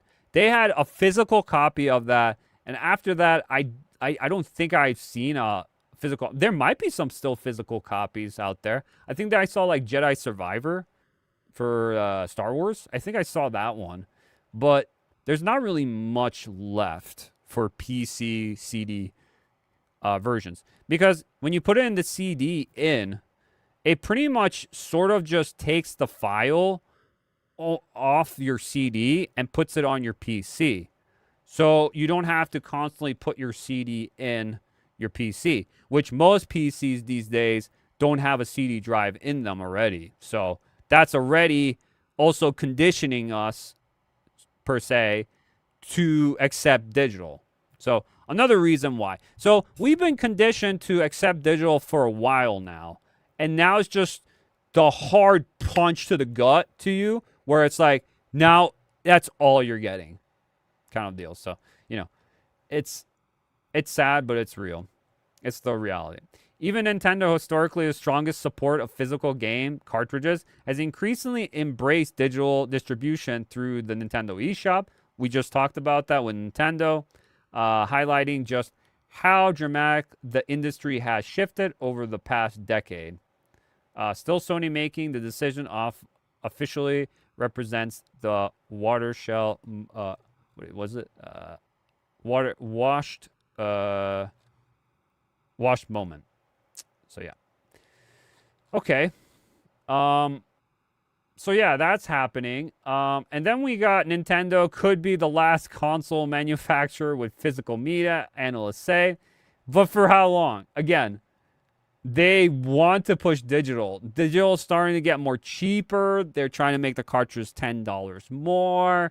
You know, there's something boiling with Nintendo themselves. But for right now, Nintendo, I am actually surprised I'm going to say this. And I haven't liked Nintendo's new format they're doing with their greedy format, what they've been doing recently. But they're actually the only ones that distribute physical now. They'll be the only ones, which is a shame. Even though with the key card ones, you could still at least trade them in some way, you know, at least. But yeah, people are not happy at all about this. PlayStation there. What happened to this? Oh, there we go. PlayStation think players. Oh no, PlayStation. Players think there's no reason to stay with PlayStation anymore after stopping disc production. Canceling. We won't be buying PlayStation 6. We will cancel our subscriptions for PS Plus. It goes on and on. So yeah, it's crazy. So people are not happy about this situation, but as well, where is it? I can't find it. Did I exit off? I might have. Fuck. Let me find it real quick, guys. I had another article here, but I probably X'd it off because all the news cycles here. We're going to watch some videos too, guys, because people are talking about it too. I want to hear other opinions, like other people's, what they have takes of too, because I like to see other people thinking what they are thinking right now. Where is it? Here it is. This is another one I saw. This one's crazy too. Xbox is also guilty of this. It's not just Sony, PlayStation. Xbox may stop physical games and launch disc-to-disc digital features to convert disc to digital. Now, to me, this sounds like what I just said with the PC port, where you put in a CD, like what I said with Cyberpunk 2077, and it rips it and it makes it pretty much a digital thing, and you don't have to use the CD. Now, does this rip the whole game off the CD into your library of digital games? I don't know. So let's read into this. As many predicted the morning now that Sony driven making the physical game, stop making physical games, the dominoes are starting to fall. Speaking of dominoes, because there's going to be something with dominoes, they clap back at Sony. And I saw other ones clap back. A bunch of companies are clapping back at Sony. It's crazy. They're making fun of it. They're memeing on it. Not long after Sony's announcement, The Verge Xbox will likely stop making physical games as well, with the outlet source saying that Xbox will also launch a disc-to-digital feature that will allow gamers to create digital versions of the existing hard copies. Evidence for this goes back to May, when Xbox app code for something called disc-to-digital appeared. The program appeared to have the same feature, which is now going to be applied in games for future Xbox consoles. So no backwards compatibility? Fuck! No! So no, that's the only thing I was like wanting, like, I was like, oh, maybe I should get an Xbox because I have a couple of Xbox games from the past. And I could backwards compatibility with the games with the Xbox, but it's like, oh, we're getting rid of that now. It's like, that was like the only thing that I would be like okay with an Xbox. Besides that, I don't give two shits now. But all you have now is Xbox Game Pass. But that's pretty much it. Games for future Xbox consoles. According to The Verge, suggesting that the assumption about Sony following the company's announcement, the next Xbox console, codenamed Project Helix, will be all digital and feature a no-disc drive. However, The Verge understands that the decision hasn't been made yet. Also, the disc-to-digital process will only work on Xbox Series X and Xbox One discs. Oh, that sucks. You can't do 360 or OG Xbox? Fuck this, dude. What? Not discs from early consoles like Xbox 360. This is important. I didn't see this. This fine print right here. Also, the disc-to-digital process will only work on Xbox Series X and Xbox One discs, not discs from early consoles like Xbox 360. Okay, so just keep your Xbox Series X then. Keep that forever so you can play all your Xbox games from the first one to the newest one. Just keep that and don't make them digital. I think that's how you do. Backwards compatibility. Just do that. Just do that. Yeah. Just do that. Don't even get the new Xbox. Don't even do it. If you're into digital, fine by me, you know, but I don't know. Interesting. The Verge also learned how the process of creating digital copies of your Xbox discs will work. The transfer requires a Microsoft account on an Xbox console that will grant a digital entitlement for physical games. The digital entitlement is tied to your disc and will move from account to account. A different Xbox profile profiles, try to play the disc. Once you're sure you have this, you simply install and play the game on your Xbox console. The digital version of the game works like the same as a game bought from a digital store. It'll be playable on Game Pass, Xbox Cloud Gaming, or PC and handheld devices if it's Play Anywhere game. Interesting. Okay. So it's similar to what I said with the PC with physical, but it's still a little bit different in that aspect. Okay. But yeah, that's pretty much it for this one. Yeah, Xbox is guilty of this too. It's not just Sony, guys. It's not just Sony. It's not just Sony, but yeah. Yeah, let's continue. There's more here, guys. There's more here. Okay. Let's watch a video, shall we? Enough talk. Let's watch videos. But I'm going to also have to commentate over it because, you know, that's what I do. I commentate. So what I'm going to do is, this is a new video by MugenLord. You guys know I like MugenLord. He does great content. He's one of the OG YouTubers out there, MugenLord. He's been doing some good stuff. And he brought this new video up. MugenLord says, the end of physical games is finally here. Pretty much the end of an era. So we're going to watch this, and I'm going to react to it pretty much. Well, I guess it's official. Now, you remember 5 months ago, I had made a video talking about how gaming has no longer been tied to a box, that there's so many different ways you could be able to access games, whether you want to play on game consoles, on your PC, and you had that option, you had that choice. It's no longer relegated to just your gaming space on your shelf, and that everything will exist digitally up in the cloud on some kind of server. And I've also said that this future is probably closer than we think. Well, it looks like it's arriving even sooner. And that's what it is. It arrived even sooner than we all thought. And that's the crazy part, too, of this whole thing. And it literally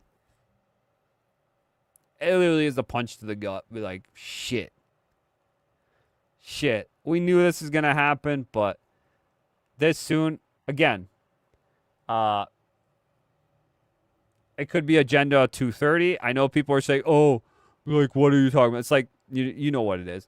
Klaus Schwab said, you own nothing and be happy. This is literally that. Or even when BlackRock with Larry Fink talking about we need to force behaviors and we need to force change. We need to do things differently. You know that. Remember that a few years ago? That didn't happen. But this is still moving to that aspect where even Ubisoft said gamers will be happy not owning anything, and they'll be still happy not owning anything and playing these games. Like, Ubisoft even said that. Like, it goes on and on. You know, the Agenda 20, was it pretty much 2030, but it's 230 or whatever it's called, 230. Where that's pretty much the thing where they're trying to move to that where you have no ownership, you have nothing, pretty much. And this is another aspect with physical media now, because people are thinking, oh, this is just gaming. It's like, no, this is movies, TV shows that you love, because the Blu-ray disc is going away, or the 4K, or all these are going away. We see this with music already. Music distribution, not everyone just plays through Spotify, you know, all the different places, because it's convenient, it's fast, music's fast, obviously. CDs are going away, cassettes are gone for good. What else? Comic books, books are increasing in price or not even existing anymore. Remember the trend where you had a Kindle and you had to get the books. It was all digital. And everyone literally said, no, we hate this shit. This is stupid. It was just a scam. And everyone said, oh, okay. So they brought back books again. But how long will that last? Like, they're going to get rid of books too. Like, they're going all digital. Like, they're doing that with comics, manga. They're doing that with those too. Like, it's to the point where, yeah, you won't have anything actually physical that you actually own. That's the premise that people are pissed about, mostly. It's just the aspect of taking away and how they can manipulate the storefront digitally and what they can take away. Because people are not stupid. People are not stupid. They know they can take away your game from you. If you say something they don't like, you know, it's not my... they don't like something you said. You know, you think a different way, or you say something, you know, they'll take away your game, your movie, whatever. They can do that by just one click from your profile. You lose everything. You know? It's a freaking 1984 bullshit. I swear to you all, it's a bunch of bullshit. A lot of you guys who collect physical, just like me, were concerned for this as well, and pretty much speculated this all digital future, because apparently Sony had made an announcement earlier today saying that by 2028 they'll be dealing away from physical media. And honestly, someone who's been playing games and collecting games since the NES, this one hurts. Yeah. See, I don't have actually games from my NES days. I don't have that. I was very, very young, and probably most of those games were gone. But I do have games from N64 to even PS1 onward. I have those games. I have physical cartridges of N64 games and PS1 games, physical. So I've been collecting games and playing games for a long ass time, guys. I have old PC games too, CDs. So, yeah. MugenLord's like an old head like me. He knows too. Like, we've been collecting for a while. I was a collector of games too. Not because I hate digital games. I buy games digital as well, especially if the option is there and I want to get physical and digital both together. But it was an option. But this marks the end for something much bigger than digital. You lose options. This is what I'm talking about. The option is lost. That's what is the biggest thing. You don't have options no more. That is the worst thing that could happen. It also marks the end of ownership, as many of us have grown to know and love and understand. And if we were being honest with ourselves, the writing was on the wall. This was bound to happen. Yeah. Digital sales begin to rise as physical sales begin to decline, where people start to find the convenience of just buying their games digitally. And it's funny, some of the physical games you find now are actually cheaper than digital games on the storefront. I've seen games like that. I found like games that were way cheaper on physical. And I was like, oh, probably going to snap that. Grabbed it. I'm like, yep, I'm going to take this home. In front of the couch, you know? You had your console or you're on your PC. And just I was like, I wanted that game, but it's always so expensive online. I found it on store for a cheaper price. Got it. I'm telling you, it's worth it. And you download and the game is on your hard drive, opposed to you having to get up and go out to your local game store or go to a shopping center to buy your game, or have to wait for the game to be shipped to you via mail. I mean, you start to look at how certain physical locations start to slow down or discontinue physical. We looked at Best Buy. I covered Walmart and how they were slowly moving away and transitioning away from physical media. And from a business standpoint, I mean, Sony's decision makes perfect sense. If most customers are already buying digital, why continue manufacturing discs? Why pay for shipping, pay for retail? And why split the profits when now it's all digital and Sony controls it? Yeah, the disc might be expensive because the Blu-ray. Yeah, that could be the discs are probably the more expensive. The box doesn't cost shit. That's cheap. But I think the discs is where it's at, where it's expensive. Everything. And that's why this decision it's pretty much cutting costs again, because greed. I call it where the gamers are getting this hate from Sony. It's because they lost so much money in recent years with all their slop live service games, and we're pretty much having to pay it off with. It's pretty much the Concord tax, where they're taxing us for their own mistakes. I think that's also a reason here. Which we're having problems with Marathon now. We see Highguard closed down, Concord closed down. All of these companies are closing down. No one wants live service slop. People just want to play games. Just give us a good single player or even a co-op experience. Like you see all these games, they call them friend slop games, just doing really well. They're doing a crazy numbers. So pretty much inevitable. But here's what I have the problem. Digital games are allowed to exist. That's not the issue here. Yeah. That's not the problem. If someone wants to go out and just purchase everything digital and have a digital library, that's not a problem either. I'm okay. If people want to do digital everything, be my guest.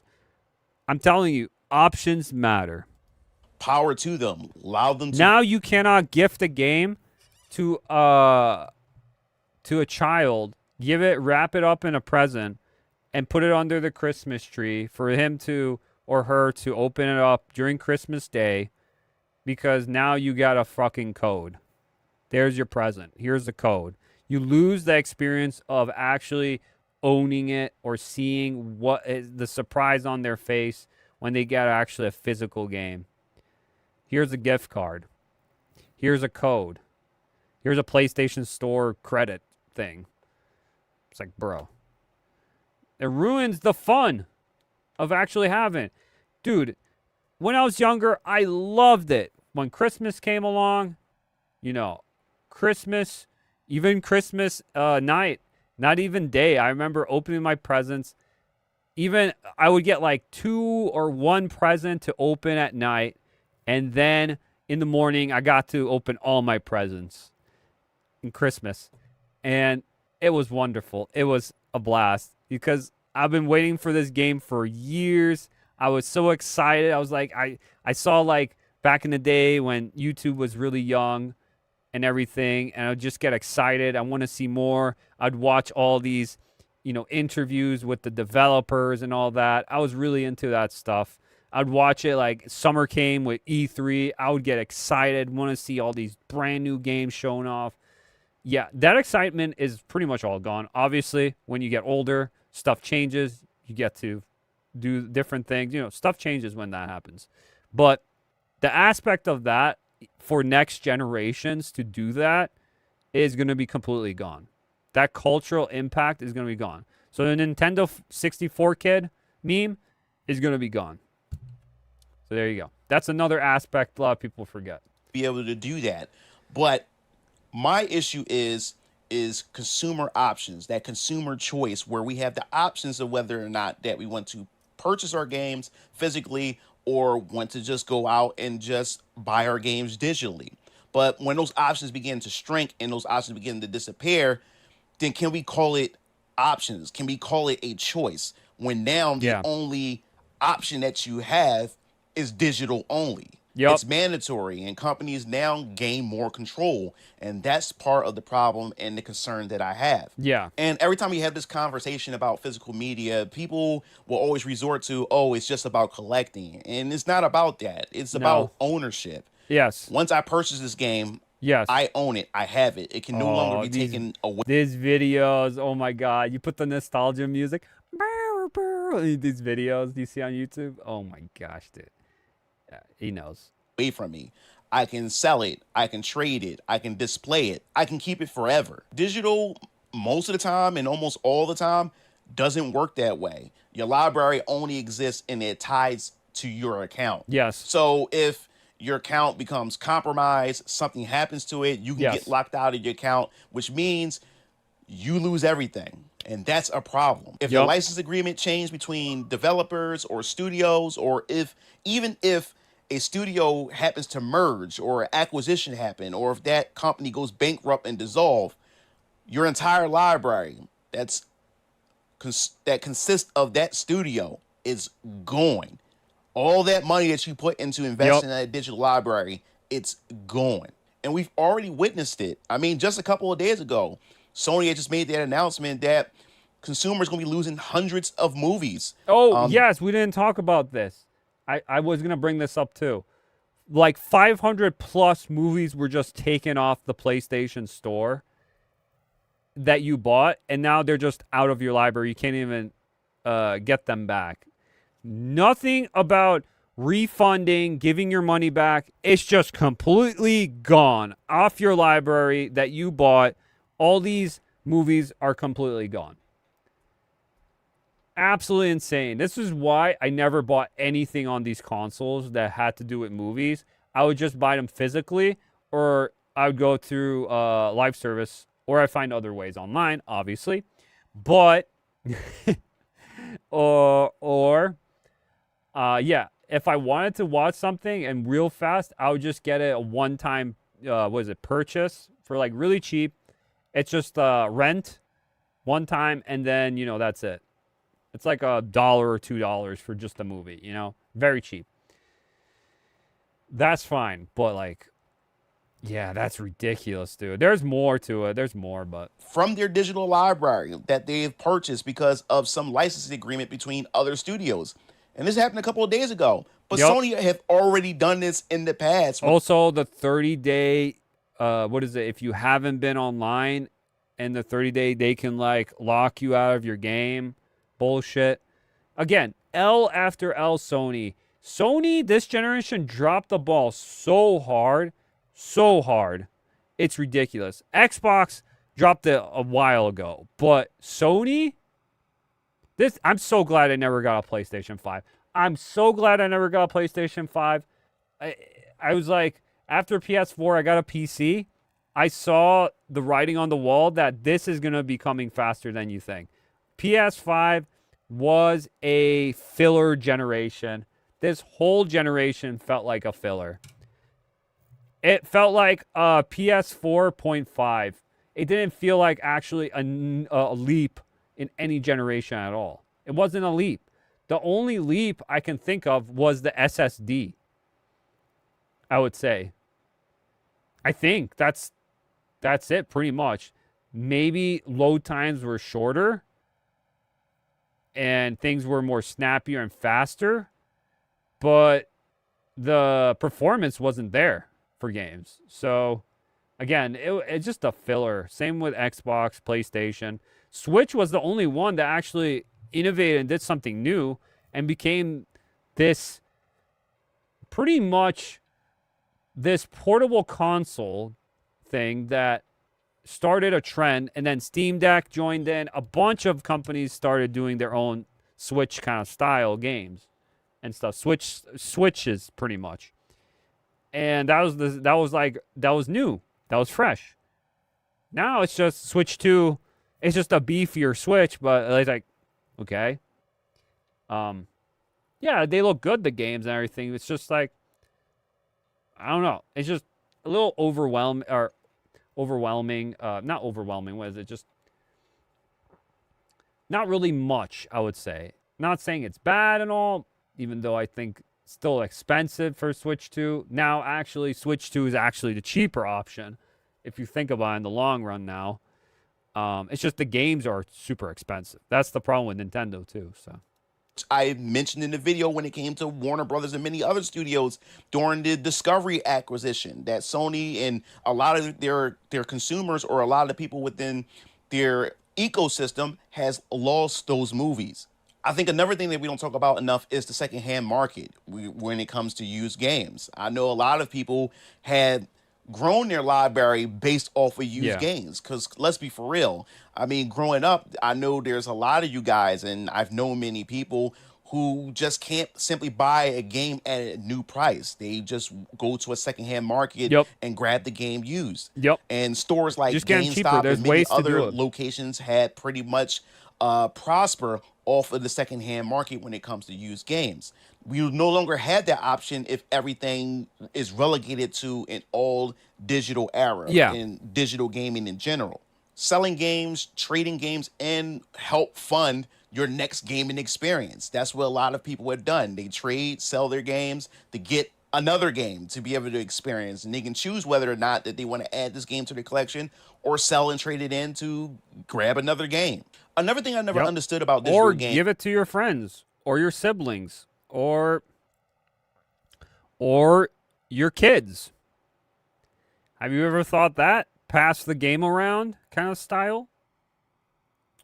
Happened when I was younger. We passed the controller around. We passed the game around. We had friends. We gifted the games to our friends. You know, for a little bit. And then we got it back. One summer, I had, I gifted, I don't know what game it was, but I remember that summer was crazy. I fell in love with both games, with Metal Gear Solid and Resident Evil. One of the summers, I played both of those, and I was like, fuck, these games are great. And, yeah, ever since I've been a fan. All because, guess what? Me and my friends, we traded games. We traded games, and I fell in love with Resident Evil and Metal Gear Solid. Just because I traded games. I would have never played those if I never traded my game. And I traded my other games. I don't know what games I had. I might have had like Kingdom Hearts. What was it? Maybe Final Fantasy? I don't know. I don't know what I had. And I remember I got Resident Evil. One of the Resident Evil and one of the Metal Gears.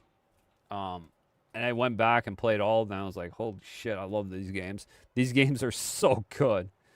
Maybe Ninja Gaiden or Halo? I don't know. Something like that. It was something. But, yeah. That's how much impact it did to me that I remember to this day. Just for trading games with my friends.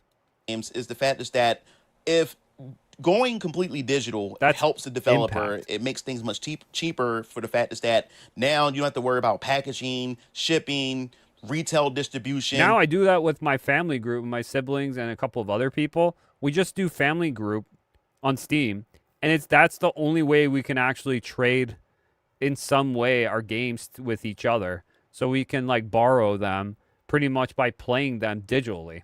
That's the only way. I don't know how else. Besides GOG, GOG's DRM free, which right now, if you guys want, GOG's has a sale, summer sale. Definitely check out. There's a lot of good games on there, especially classic retro games.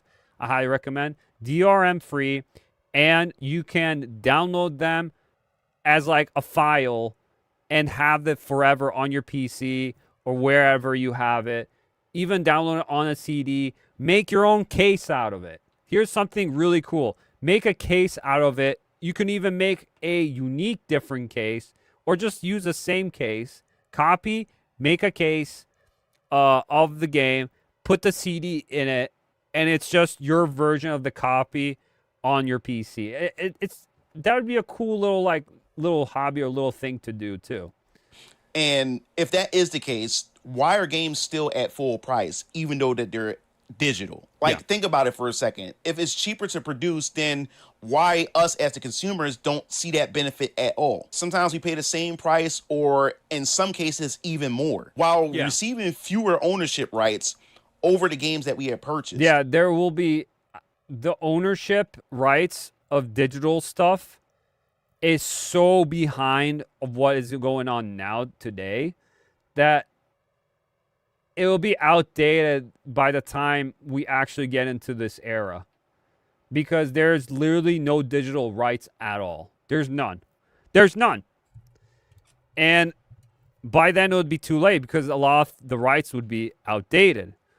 So this is what I'm talking about. There's no rights at all with the digital stuff, and this is the problem that's going to be for years. And this is why people are pushing back that they want still physical and have an option to have physical. It's because you won't own that digital thing. You won't own it.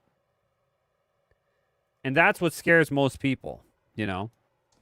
Come on, like, make it make sense. And the more and more I think about it, the more everything starts to make sense. You just start connecting the dots when it comes to all of this. Because for months we've been having discussions, or we've been hearing discussions and rumors about the next generation of hardware becoming more like PC hybrids where you have a digital ecosystem. That's pretty much it. It is just a PC hybrid. That's why I said next generation is not needed.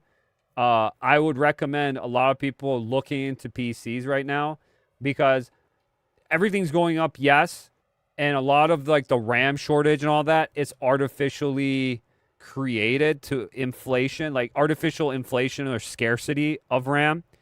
I believe that so. And just to increase price, just to have greed, straight up, I just believe that. Because there was someone I've talked to that does RAM stuff, and they've also said this too, that they have tons of RAM. It's not like there's RAM shortages. The only reason why they say there's RAM shortages is because they like to put it up as, how do I say it? As that it's happening because, you know, a lot of these governments are looking into AI and a lot of them need more RAM. So they're saying, yeah, we have to increase it because it sounds good in the market. But in real life, they don't have a shortage. So it's artificial scarcity that's happening. And a lot of that is happening. And they always say market conditions changing. You know, there are things in this world that they just keep lying, and it's just full on just greed. Corporations just want more money in their pockets, and that's all it is. Like it's like during 2020, everything started going down, like with just these companies starting to not care and just make more money. I don't know what happened, what changed, or what altered, but everyone's going for the same thing. Just complete customer disdain to the customer. Just become greedy, and I don't know. It's all over the place. I can't even think of it anymore. It's really hot, first of all. It's very hot right now, and I'm trying to think, but I'm going to stop this video and start another video because this is still very interesting points MugenLord's putting out here and very good. I'll just put it on so you guys can watch this always later. Connected, cloud integration, and then Microsoft also revealed that their next generation Xbox with codename Helix is going to be an all digital console, and it's safe to say that PS6 is also going to be all digital after this announcement that they made as far as physical media is concerned for 2028. Suddenly the future becomes very, very clear. So when it comes to the decision with these next generation consoles, more specifically in this case, PlayStation with the PlayStation 6, if you move it into an all digital era, there's no such thing as backwards compatibility as far as your physical collection is concerned. There hasn't been for Sony for years, and I hate that. They had it with the PS5, PS4, but after that, it just disappeared. Xbox still continued through the Xbox Series X. I give them that. That was a good plan. That's a good thing to do. But after what Sony did was absolutely disgusting. Because now you can't bring your physical collections over to your PS6, like your PS5 games or your PS4 games, for example. And that pissed me off even during the PS4 era that I couldn't bring my PS3, PS2, and PS1 games over because the architect for the PS3 was very complicated and it's very hard for us to implement these things over. Bullshit. Emulators are doing PS3 stuff that people would never have thought would do. PS3 emulation is starting to get bigger now. They're trying to get it better. It still has some bugs they're trying to get clean and fixed out, but it's working. It's working, guys.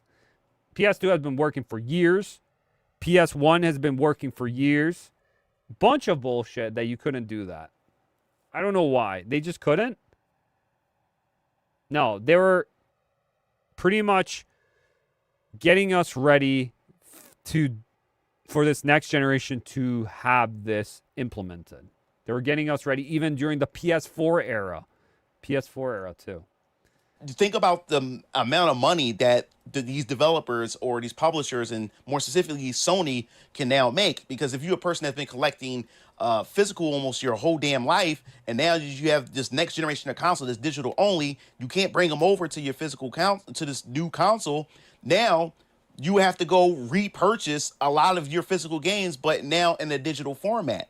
So that's more money that they're making if you happen to be that poor soul to feed into getting this next generation console and rebuying your entire library in digital format. And as I've said in plenty of streams with you guys, when it comes to, you know, gaming and everything, I've said that if we are going to move to an all digital era, or as I said, if Sony and Microsoft announces that their next console is just going to be digital only, I said that the PS5 and the Series X may in fact be my last generation, or the last generation where I actually collect consoles and buy consoles. Not because I hate gaming, because that's far from it, but for the fact is that gaming is still my favorite hobby. Yeah. But this shift definitely changed how I look at the future of gaming. Yes. And I see a lot of people posting that this will be the last generation console I'll be buying. The next one I will be not contributing anymore. I see a lot of people saying that. I've been a console for 30 years, supporting them for 30 years. I'm done. That's how much this is happening. I heard someone talking about it, like, it's like I was going through town doing some errands, and I put on the radio because I never put the radio on, and I just put it on, and the DJ, after the song ended, the DJ said, "Breaking news, PlayStation is stopping discs, physical discs of games moving forward. PlayStation will stop." And this is all normie stuff, because normies are listening to this too now. It's going viral. It's going viral. So everyone is pretty much are not okay with this. Everyone's making fun of it. We'll be talking about KFC and Domino's Pizza making fun of it. There's other companies as well making fun of it, not just them. It's just like, it's in everyone's face, and no one's okay about it. No one. So this might be the biggest backlash I've ever seen for a company ever made. Because you know they fucked up hard.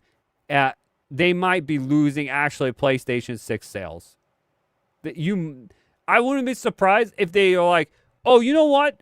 We're going to have also a disc drive version of it and a digital version, like they did for 5. I wouldn't be surprised if they do that, but they're not going to do that. They're not going to do that. They're going to double down. They're going to stand on what they did, because that's what the future is, and that's what their overlords are telling them. Because don't forget, World Economic Forum, Sony's in there. Sony's in that World Economic Forum. Just saying. So instead of investing heavily into another console's ecosystem, I might as well just spend more time investing in my PC that I have, because I have a Steam library. And if we're going to go to a digital era, I've been doing that. I've been pretty much rebuying a bunch of games I had physically on my Steam. See, this is what a lot of people don't do.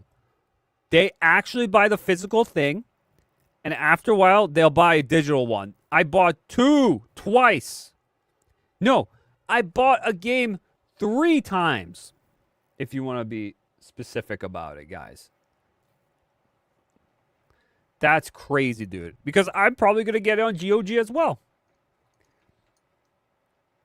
That's how much I like the game, that I would buy it 3 times.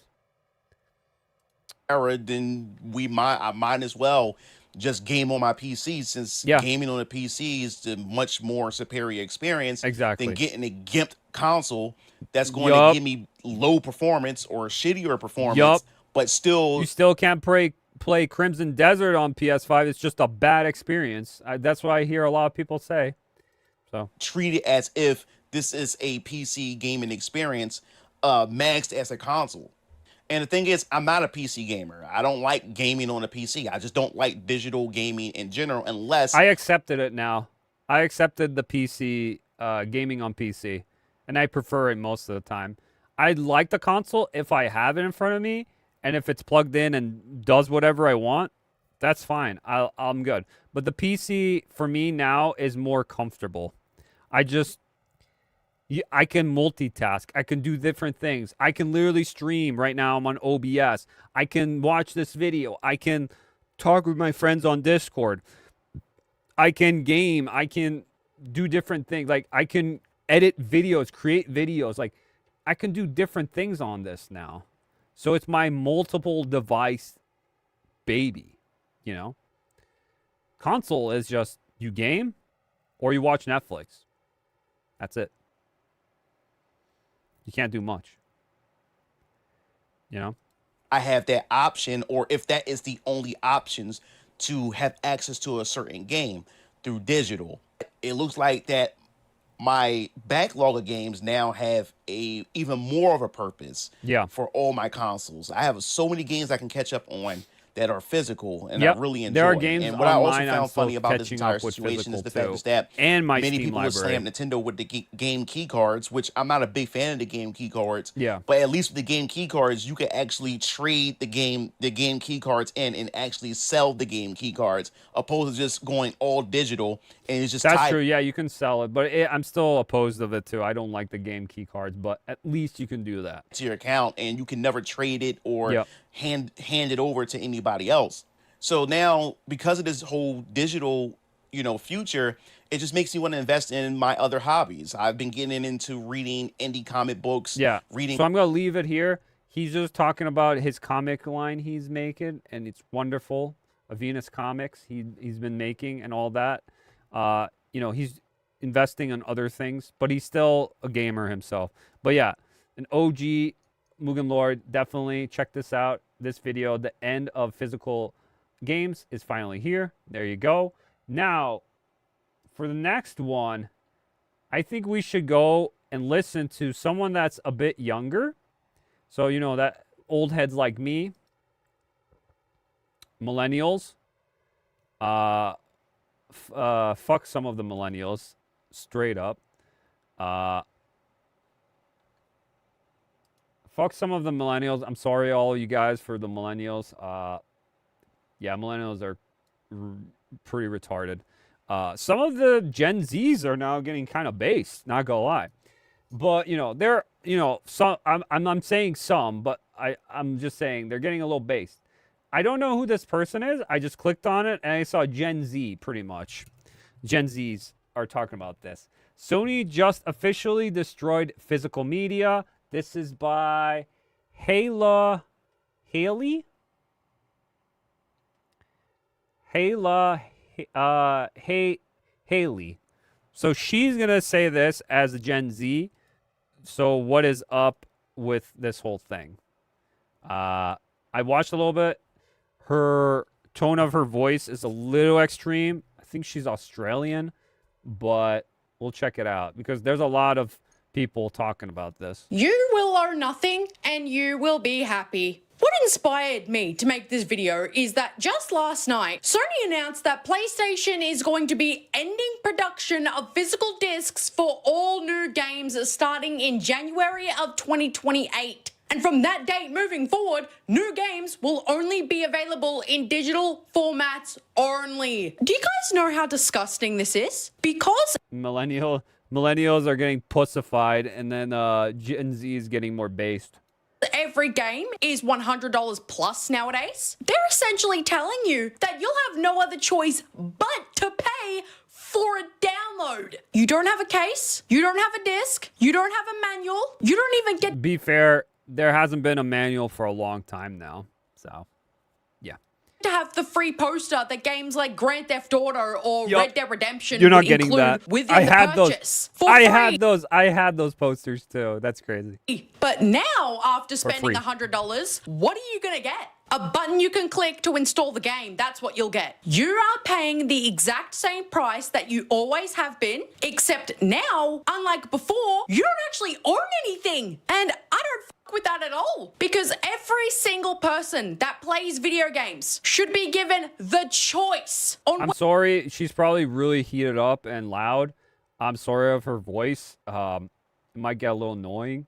We'll just watch a little bit of it, though. Whether or not they want to buy a physical copy or a digital But she's cooking. She's cooking, all right. She's telling it. copy. Buying digital should not be the only option. I don't care if consumer preference is shifting more towards digital. What happens if I lose access to my console? What happens if I lose access to my account on the console? That means I won't be able to play the game. These questions will never be answered by Sony or Microsoft. So you already know what the answer is. Ever again without buying it on another account again. But if I have a disc that I bought, I can just install the game over and over and over again, no matter what happens. Because what if my console just stops working? It breaks. There goes my game. But if I have a disc, I'll always have the game. And I hate this so much because they will be completely and totally eradicating the midnight launch trend. Yes, the midnight launch. The last midnight launch I went to was for Red Dead Redemption 2. That was crazy, dude. It was fun. That was the last one. That was before COVID. That was crazy. I never really went into a midnight launch, and that was the first one, and it was probably my last one, unfortunately. I never went to midnight launches. I just didn't. That was the last one. That was the first one. The last one was Red Dead 2. But yeah, they were fun. As a community, it was super fun. Oh, good. And it will officially be a thing of the past. But what will also be a thing of the past is backwards compatibility. If you currently have a game that you want to play on a PS4 disc, you can still put that in your PS5 and it will work just fine. But with the only with the disc version, though. The $1,000 PS6 coming out with... Oh, yeah, it's going to be over $1,000 or $1,000. It's most likely going to be on par with the Steam machine. Disc slots no longer being available on the console. Your Just get a PC. I'm telling you, just get a PC. Get a PC for... If you're lucky enough on a good sale, I usually would say get it. And right now, everything's really expensive. If you try and make a custom PC built, which I did, but my PC is pretty old by now. Yeah, it's pretty old. It's probably like 7-8 years now. Probably more now. Holy shit, my PC's old. That's why I'm gonna probably not build a PC. The reason why I'm not gonna build a PC because the oh, that's a really bad stop frame right there. Sorry about that. It's because I looked at pricing and the pricing is very, very expensive at the moment. So I would recommend building your own PC, learning about PC and building it. But if you can't, a pre-built PC also works. I just prefer building my own PC. I'm probably going to get pre-built because they're a bit cheaper and you can get them for better sale. So if you find one for pretty good price of a mid to high range PC, I would look at Newegg. Newegg I would probably look at first or anything else. And I would look for around a price range of 1,400 to 300 or 1,500. You could probably get a high mid PC that could run any game, modern game on it if you want, and retro. I would, yeah, around 1,500. It doesn't have to be $2,000. I don't think so, but 1,500, 400, or 300, depending on the sale you can find. More than that, you're gonna go higher up tier, I would say. But again, if it goes to the 1,000 range and you want a PC that you can have for many years to come, if you take care of it, obviously, you could have a good deal with that. There's deals where you can go, if you go over even 1,200, that's not too bad either for a pretty good PC. So, yeah, it's almost on the same level as a PS6 or a new Xbox, whatever, Project Helix. It'll be up there.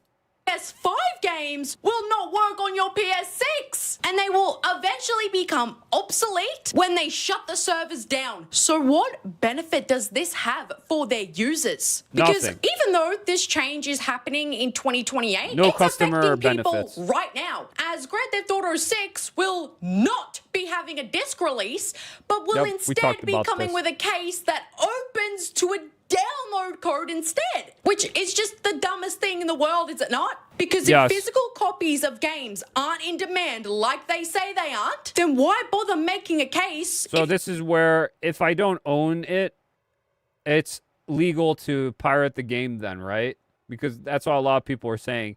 If I don't own shit, then it is okay for me to pirate, right? It kind of makes sense, though. It really does. Piracy, I feel like, is going to go up.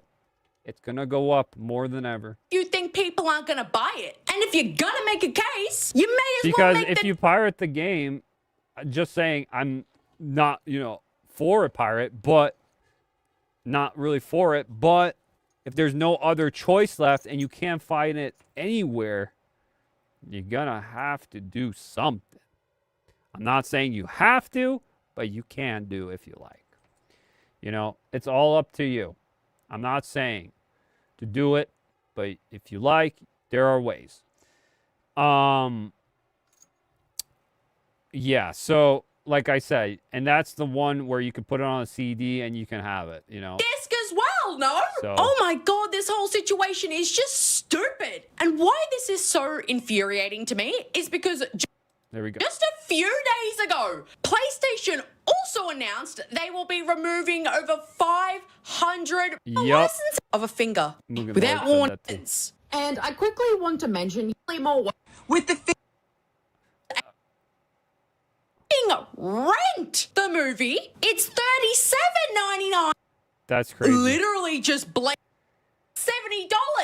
And it's not a special edition either. It's the same standard game for $30 more. And that Well, yeah, see, even Gen Z's coming in here and saying this is a bunch of bullshit.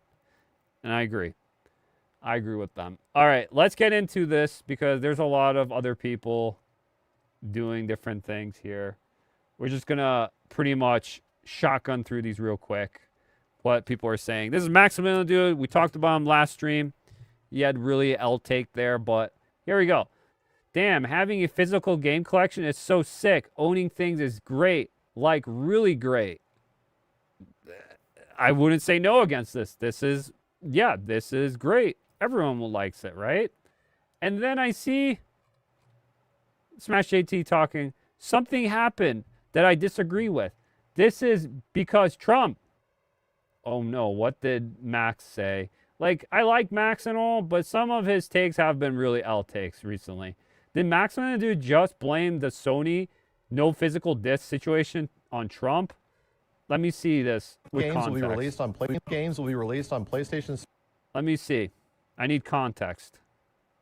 Games will be released on PlayStation Store and at retailers and digital formats only. I have choice things to say of how we got here, but I'm going to save it. Us being in this precarious position didn't just happen because things happen. This happened because people voted for very specific people. As consumer preference, games will be That might be going a little too far.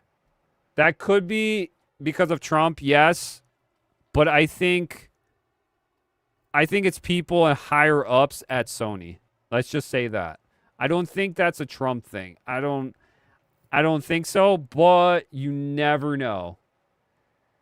Because then he's going to also have Trump TDS, like a lot of them, and it's really annoying. John Cartwright, market values about to be decided entirely by the corporations. So I guess this is Call of Duty. That he lives in the Europe, so £19.99, and Call of Duty Black Ops 7, £69.99. Yikes! This is what I'm talking about. You could still get stuff cheaper. Holy shit! This one. My N-word. You got robbed. This is MugenLord. GameStop. GameStop customer in Columbus, Ohio, handed his old Xbox 360 collection for over $1,000 in store credit. Left with new PS5 games and very happy. What? He definitely got scammed. What a dumbass. He got GameStop credit. Not even real money. I'm telling you. This is the thing. Like physical and digital. Like this is like the mixture of this. It's like sometimes I like to have physical cash on me. I'm not pro constantly, card swiping constantly, swipe, kind of deal. I'm not like that. Okay? Sometimes when I have nothing else, I'll swipe a card. Fine. That's good. Especially when you're ordering online on Amazon or anything. That's fine. I'm okay with that. That's fine. There's no other choice anyways for that. But at least I have options now if I want to pay with cash or card. Now, for games, with PlayStation and Xbox going forward, you don't have that option. You just have card. That's literally the same thing. Kind of deal. I know they're going to get rid of cash one day. They've been trying to get rid of cash. I hope it never leaves. I hope it doesn't. Because I like the physical aspect of having money. I don't want to look at my bank account constantly. You know? But yeah. That's what I'm saying. That's another metaphor for it, I would say. Or what's another one for it? I don't know. Something like that in that aspect. This guy is crazy. Holy shit. Yeah, this guy got freaking scammed. He's going to come back and he's going to not have all those games are going to be gone. You got robbed. Straight up.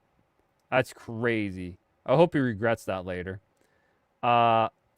Wasting your time, another MugenLord, wasting your time explaining to these people is going through one ear and out the other when it comes to preserving physical media. This person, Chris DeRose. And that, ladies and gentlemen, is why physical media is important. Because you may never know when the things you love will be taken off streaming one day. There you go. Did they take away actually Samurai Jack off streaming? That's fucked. I love Samurai Jack. Dude, I should get this. Straight up, how much is this? They probably had a sale. I need to get this Blu-ray. I gotta get this on Blu-ray. I really do. I have to look this up. I might actually. I need it. I need this. I need this. I need this Samurai Jack. I need it.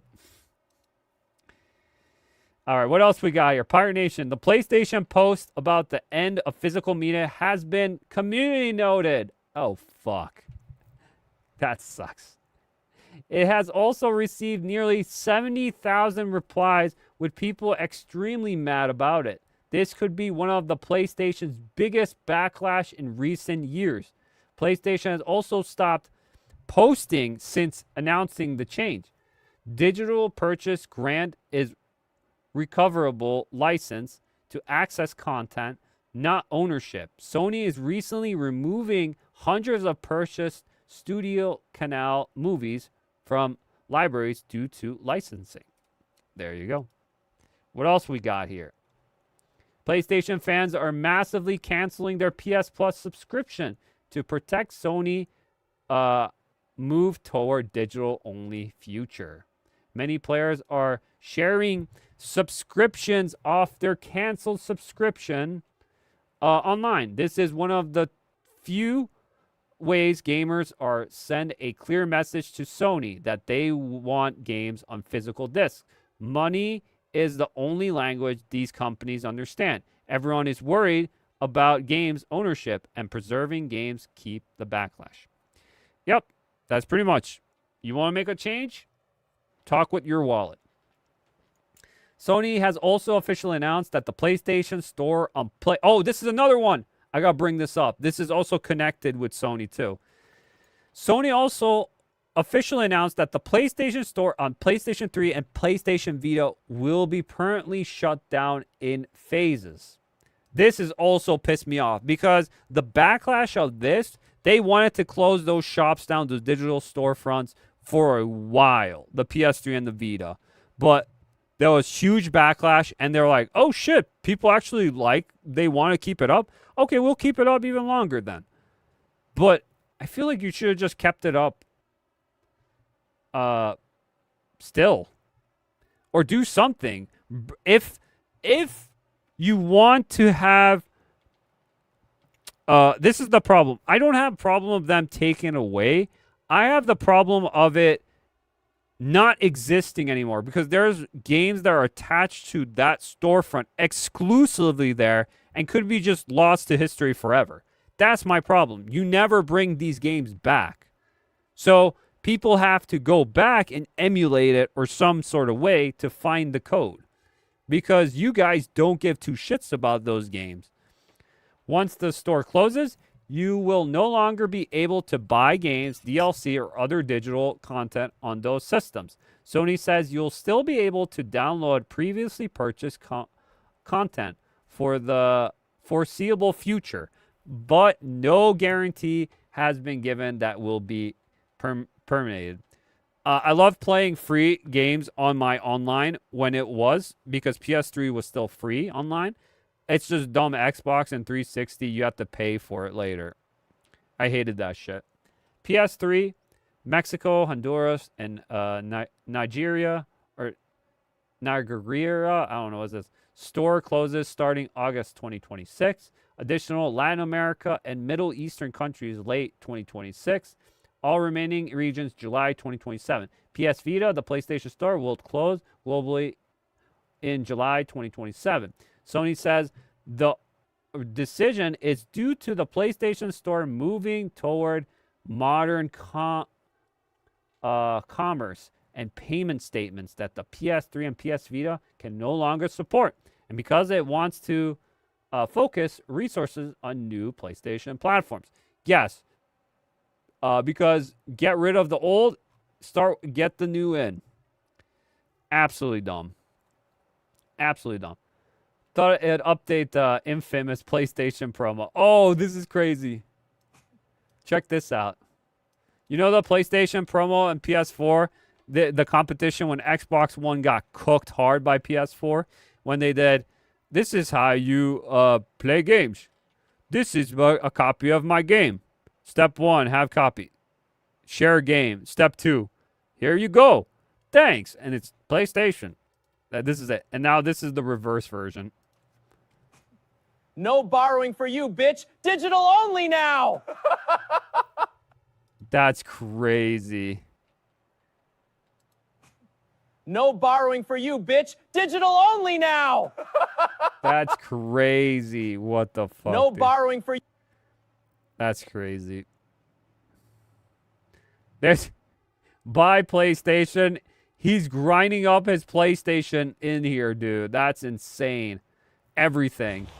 The whole console's going in there. You're getting crushed, my dude. Holy shit. And that's retweeting to it, too. PlayStation. Damn. Okay. What is... what does Smash JT? Marketing can do whatever they want. Having fun with numbers. People are waking up. Anti-commie gamer. What a crazy name. How did Sony get into 15%? Are they counting the games with no physical releases? Are they counting DLC? Are they counting microtransactions? And are they counting games heavily discounted? If they are doing any of this things, they are lying to you straight to your face. Disc editions make up 82% all PS5 console sales. That was a while back. That was in 2024. Now they're saying it's less. So, and the most popular one that ran out was the disc-based PS5. I remember that. So, yeah, there's a lot of bullshit here, guys. How are they counting this? People are waking up. Yep, pretty much. Let's see what we got here. Legendary drops. A decade ago, it was all about creating value and trust to gain customers. Today, it's all about fucking you as hard as you can. And Sony 13 years ago. That's the conference. I think there's a better one we can watch. He's not spitting facts because the argument is about corporate greed and ownership.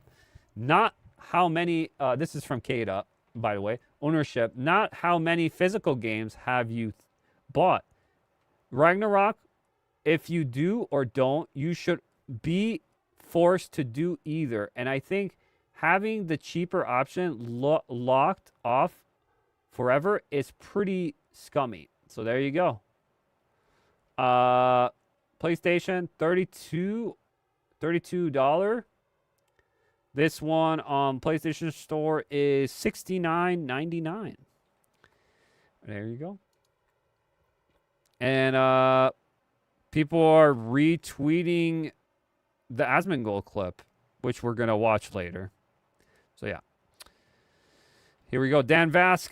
For someone already disillusioned with modern mainstream video games, ending physical media is the last nail on the coffin for me. If that's truly where the industry goes, the PS5 was the last console I ever bought. Not interested in software rental machines. There you go. Sherko.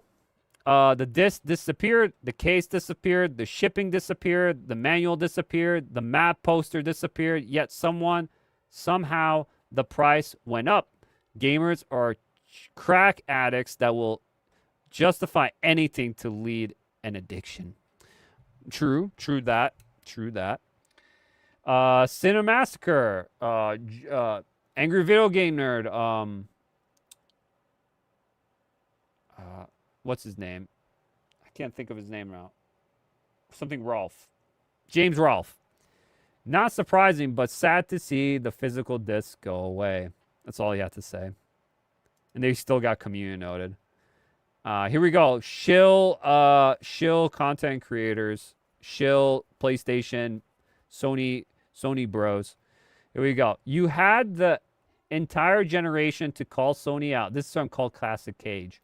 Call out Sony, but on their bullshit. But instead, you just were pretending everything is fine and doing this kind of weird shit. Now you're stuck with the shittiest version of PlayStation, while intellectual people have moved to PC. Yeah, he was hugging it like that. It was kind of weird. And now he's crying about it here. It's time to change. Speak up against Sony and PlayStation. Push back the death of physical media. It's time to unite the whole gaming community to one common thing. Don't say no to digital-only future. This includes everyone. Use your voice. Shut the fuck up, dude. You were simping hard. Now you're... Oh, my God. You can't make this shit up. They're crying. This is all performative. All performative. He will not buy physical. He doesn't give two shits about it. He's just doing because that's what the narrative is right now. Everyone's just going against it. He can't actually have a common thought about it. So, absolutely retarded, if you ask me. Thank you. Where were all this energy from him with variable rate pricing?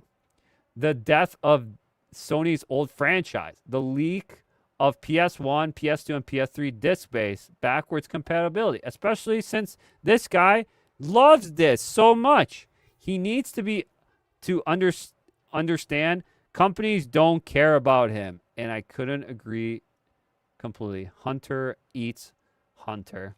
Yep, this guy crying about it, just cry more. But it's all performative. He does this shit all the time. Because we need to eat the chuds with this one. His AGS Live. When I play digital, it's my choice. When you take that away from me, that's a problem. Gran Turismo 7 is $38.99 on Amazon, but it's $70 on the PS Store. At this point, this choice is mine to make, but taking that choice away is a problem. If you don't understand that, fuck you. Based. Based. Based. Where's the based? There it is. Based. Hell yeah. I couldn't agree more. Here's, oh no, Alex. Mia and the boys getting ready to burn the gaming industry to the fucking ground. That's crazy. Yep, pretty much. They don't need to, you don't need to burn or do anything, guys. They're burning themselves. They're cooked. They're cooking themselves up. They're not cooking in a good way, cooking in a bad way. They're burning themselves. Let's just say that. They're destroying their own company, and they don't know it yet. But the precautions will be there. Clankstar, here's a picture of my then 5-year-old playing that 26-year-old physical PlayStation game. This shit matters. Sony isn't just killing plastic. They are killing gaming culture. There you go. No, this Spider-Man game clapped. I love this Spider-Man game. It was so fun. Yeah, it's limited for now, today's age, but it was still a good game. It's still a good game. I also like the Tobey Maguire Spider-Man movie, the first one and the second game. They were pretty good. 3 was kind of ass, though, but I liked 1 and 2. But that is true. That is true. This is also true. Nostalgia. Well, it comes with a booklet in 2006. Where's the book? 2015. Where's the game? 2026. That's insane. Dude, I'm keeping that one. That one's good. Disc digital. Yes, we know the disc digital one. What else we got? Here we go. Frank Cifra, director of the Video Game History Foundation, says piracy has become the only practical way to preserve many older games that would otherwise disappear. Why does it have to be, though? Oh, because studios just want to do the newest and best. They don't care actually about their history.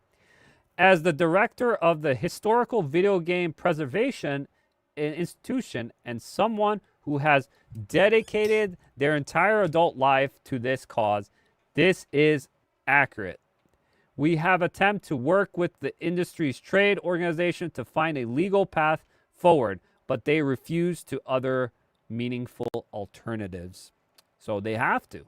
They have to go through it. They have to sail the 7 seas. Even the historians have to. That's crazy. Crazy stuff. Check this one out. We got also Kojima coming in here. Hideo Kojima. In 2021, Hideo Kojima predicted that a future built entirely around digital media could leave people without access to the content that they thought they owned. If companies or external events change how the content has distributed. This is what he said. Eventually, even digital data will no longer be owned by individuals on their own intentive. Whenever there is a major change or accident in the world, in a country, in a government, in an idea, or in a trend, access to it may suddenly be cut off. Speaking facts, we will not be able to freely access the movies, books, and music that we have loved. I would be a have-not. I would be a have-not. That's what I'm afraid of. This is not greed. So this is not just greed, and he's right about it. The greed is also implemented into it. This is all about control. The 2030 control. This is it. The economic form, said it before. All of this is going a domino effect of this is all about control, not even greed, but greed is also implemented in a way in it too. This is all about controlling you, constructing you to adapt to this new environment, change. And it's like when the VHS, there was the VHS. I used to love the VHS. And then they moved to DVDs. And I was like a hater of DVDs. But then I actually like DVDs, for movies and stuff.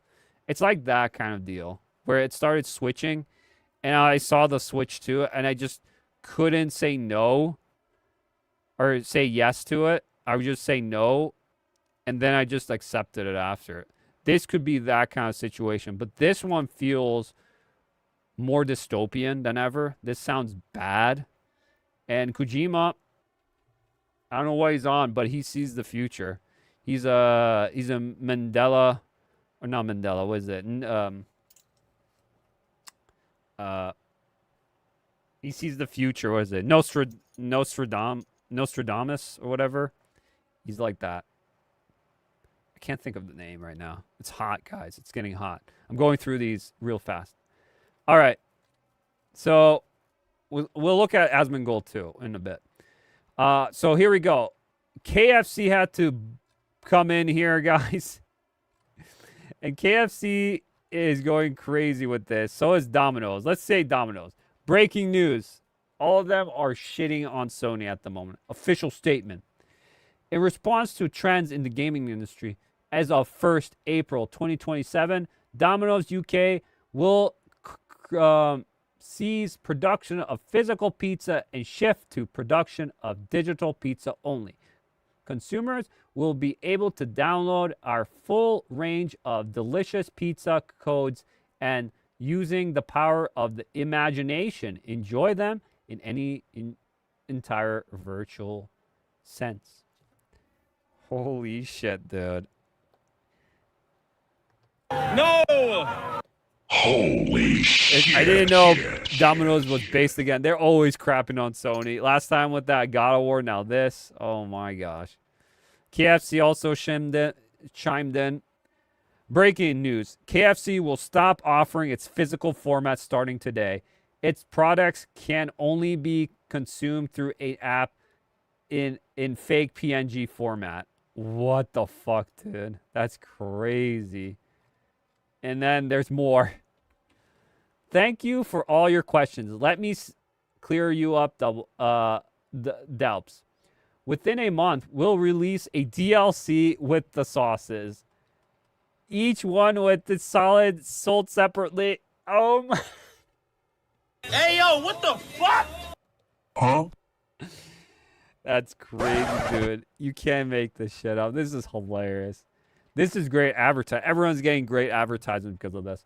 You can pre-order the PNGs of Los Gastos before they sell out. Within a year, we release the fried chicken pass. No! You'll get our entire catalog for the modest monthly piece. VPNs won't be allowed to access menus from other countries for sharing the PNGs with friends. If you pirate the PNGs on Pinterest, we'll come to your house. Okay, that was good. That was good, then. That was good stuff. That was good. Oh my God! That's some good stuff, dude. That's some good stuff. That's pretty good. You won't steal. Chick. The PNG. Oh my God, it's the commercials back in the day. Breaking news. KFC will stop offering its physical format starting today. Its products can only be consumed through its app in fake PNG format. Yo, that's crazy. Chicken is against the law. That's crazy. Oh my gosh. That's crazy. Okay. What else we got here? Brandon, I don't understand why people are mad. Here's Metal Gear Delta, Snake Eater. Really good game, guys. Highly recommend it. Remake, $25.38 on Amazon. And on PlayStation, $70. Why are people mad? Because this guy says, I personally don't care that there aren't going to be any more physical discs for PlayStation. I haven't bought a hard copy game in 10 years. I play the game.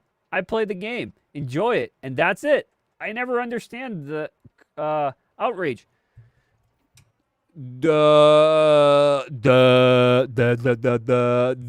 retard doesn't understand. People go back and play games. It's like, I watch a movie. I don't rewatch the movie any 10 years ago. Dude. What a retarded take. What? I like to go back and play my games, dude. You don't do that. I play once, and that's it. Technically, T. What a shill. That's crazy. That's why that guy's like, I don't know why everyone's angry about it. And then he shows. Okay. Let's talk about this Asmongold thing here real quick. Because he had a really bad take. And he was going around on Kick and all this. So Kick posted this. Asmongold spitting facts about physical media. Well, let's see what There's a lot of people on the internet. Let's see what he says. There's a lot of people on the internet that care a lot about physical media, and they care so much about it that they never buy it.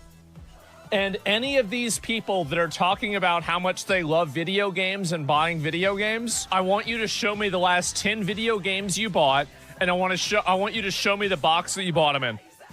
There's a lot.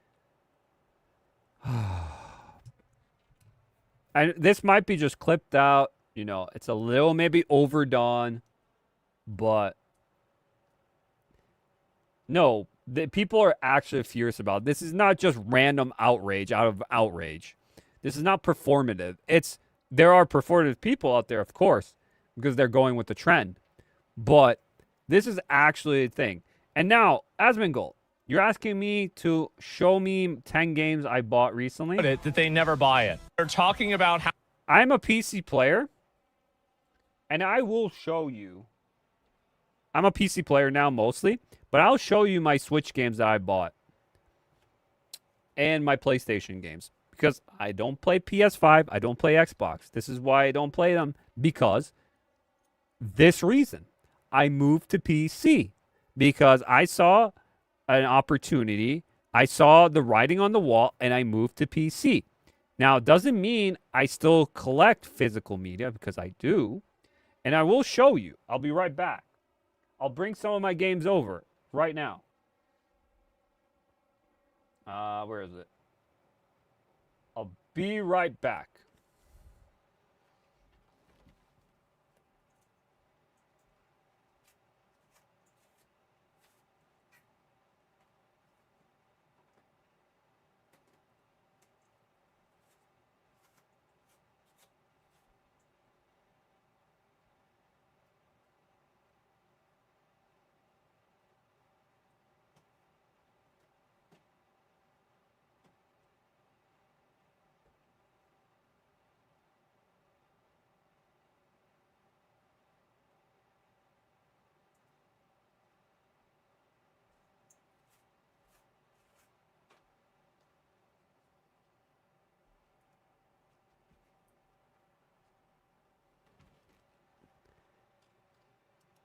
Okay.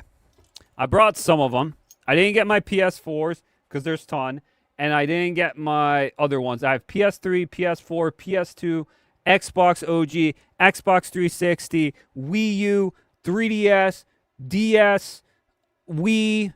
What else do I have? N64, GameCube, PS1. I'm trying to remember. I think that's all. I have all the PlayStation besides the PS5 and Xbox. I don't have Xbox One, and I don't have Xbox Series X and S. But I have all of them. So he said recently. Okay, recently, these are the games. It's mostly just going to be Nintendo Switch games, I would say. And PC was the last one. So I'll start with the PC. Okay, Asmon.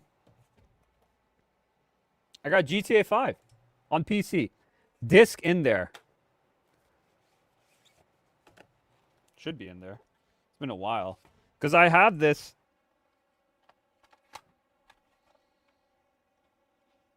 Yeah, there's 1, 2, 3, 4, 5, 6, 7 discs. 7 discs. 7 discs in GTA 5. You can make this cover, this big ass cover, with 7 discs for GTA fucking 6.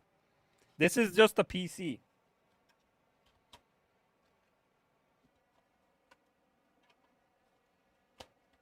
I gotta be careful with this because this is rare.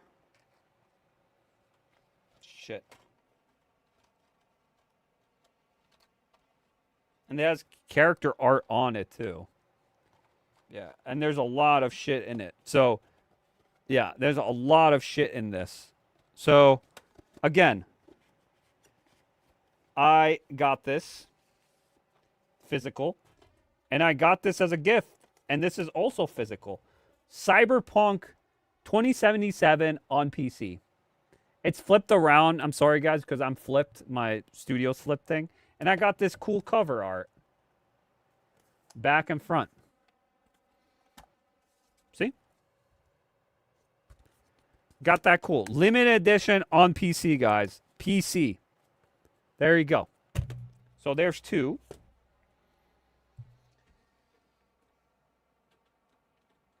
There's more here. Physical. I have this on my Switch right now, but Smash Ultimate. Oh, a rhythm game on Switch. Oh, I could have just got this digitally. It's a Final Fantasy rhythm game. What is it called? Final Bar Star. There's this thing in there. Nothing else in there. Code doesn't work. Just the game. The game's right there, guys. A rhythm game. I actually like this game a lot, and I got it physically. Fuck this shit. Mario Kart 8 Deluxe. Okay, Splatoon 2, I borrowed this from my brother. And same with Breath of the Wild, I borrowed this from my brother. See, I borrow things. And he borrowed my games too. That's what we do. We borrow games together. We switch around. Kingdom Hearts. This rhythm game, Kingdom Hearts game. I got it physically too. Everything's in there. Splatoon 3. Mario Battle Strikers Battle League.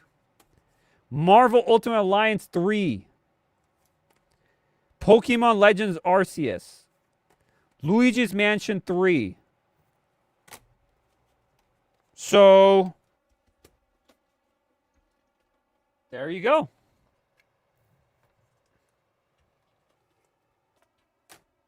So there you go, guys. Oh, you don't even collect collectors. This is a big thing. Shut the fuck up. So he got a lot of backtrack. People were saying he's a shill. Let me go back. Shill and everything. Like, he's getting, like, roasted hard by everyone. And then, you know, Dan Bask, leaving the multi-billion-dollar companies alone. That's crazy. Did you think no one would be able to show that? It's like, I dare you to prove you own a microwave. I actually don't have a microwave. I have a toaster. Toaster has different options. You can do air fry and all besides microwave. So, has a bunch of options. And then he went to bruh. Kick said even bruh. So he had to write this because he had to explain himself. Asmongold. Long post, sorry. Flexation, the fixation around physical media is a red herring. People who obtained physical copies of Crimson Desert early wasn't able to play it because of the PS5 locked them out of playing it. You can look this up. Multiple articles about the topic. Clearly, physical media didn't save you then. And it won't save you even a license agreement expires and a game will no longer run on your software until you download an update that might remove the feature and content. Okay, I understand that. A good example for this is, ironically, Mixtape, because the game has a large amount of licensed music. It's plausible that one of those contracts will expire and a patch will be pushed that remove a song from the game. If you don't download that patch, you will no longer be able to access to play the game. Physical media isn't the holy grail. Consumer rights and productions is. Why aren't we using Apple lighting cables and we are using USB-C instead? It's not because of Apple. It's because of this EU. While PC players have more work around for this issue, console players are at the mercy of updates. They have no choice but to accept physical media. Won't save you from then that the convenience of digital downloads should not be viewed as for the feature of consumer protections. This reason why record labels still sell vinyls. It's because people still buy vinyls. While there are, I'm sure, some people that still purchase video game physically, I would guess that number is decreasing every year. That might be true, but I still doubt that too. If physical copies were popular, GameStop would still have video games in instant and not of Funko Pops and T-shirts. Well, GameStop shot themselves in the foot. Their service was absolutely ass. People just stopped going to GameStop. I know this is the unpopular take to have, but you can't expect companies to keep making physical editions of games if not enough people are buying them. They are. The games that they're making are ass. And the games that I want physical don't come out physical. They're digital most of the time. Still bad take. My point with all of this is that a lot of people's concerns and frustrations come from the lack of control they have over the media they own. Physical media does not solve the problem when it's all the mercy of the software running the console and game franchise. If you want to solve the problem, you should be supporting inactive like Stop Killing Games. He's not wrong about that. So a lot of things I agree upon, but what is the purpose of saying, that thing with this? Just clipping that and then this, and it's like, yeah, even our HDMI cables are nourishing on us. Once again, another dog shit gaming take from it. Yeah, it's like clipping this didn't really help him at all. It made it worse. Yeah, and then even Atreus here, I don't know what Asmongold got going on, but this ain't it. He's been getting a lot of L's. This is Atreus. I don't know what's been going on with Asmongold lately, but he's been on an L take extravaganza. Whether it's about Stellar Blade or whatever the case may be, but this one I can't let go. It's me. I'm the one buying the physical games, dog. Because I primarily play on PC. Yeah, I buy them too. Whenever I would buy now on PC, that's why. Console-exclusive games, I would always go and get it physically from GameStop or wherever. A year or two ago, I gave away my base PS5 to a neighbor whose house was broken into and her son's PS5 was stolen. Now, maybe I was being a simp, but I gave her son a bunch of the games. Something we will no longer be able to do because physical games won't be made. Now, I recognize that maybe you don't go outside a lot, so maybe you don't interact with a lot of people. But, nigga, we got people we interact with on a regular basis that we borrow games from. I also can't believe you're saying this after you just watched Sony take away 500 movies from owners who bought the game over a licensing disagreement. I can't believe it. Yeah, he's right. But he had to back down. He's like, oh, customers need digital rights, which is true too. But just this take was going around. It looked bad for him. I don't know what's been in going. general, it just looked bad. So you have to explain himself, but even then, it's like still pretty dumb either way. So what else? Oh, the greatest PlayStation marketing video has now aged like milk. Thanks, Sony. Great job. So this is the this is the OG PlayStation thing, and then we had the meme one with the AI. This is how you share your games on PS4.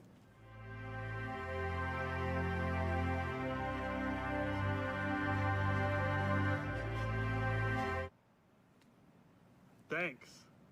So simple. So simple. Now it's absolute ass. And that got retweeted also, Sony. That's crazy, dude. And this what happened. This is what happened. So this is by American Trucks Songs 9. Jack Trenton on stage at E3 at 2013 talking about how PS4 will support physical discs that give players full control over their games and what they want to do with them. He's interrupted multiple times by loud cheering as he dunks on the Xbox One's DRM play point by point. So Xbox was just ahead of the curve, pretty much. They were going to do what now Sony's doing, everyone's doing. They're just ahead of it.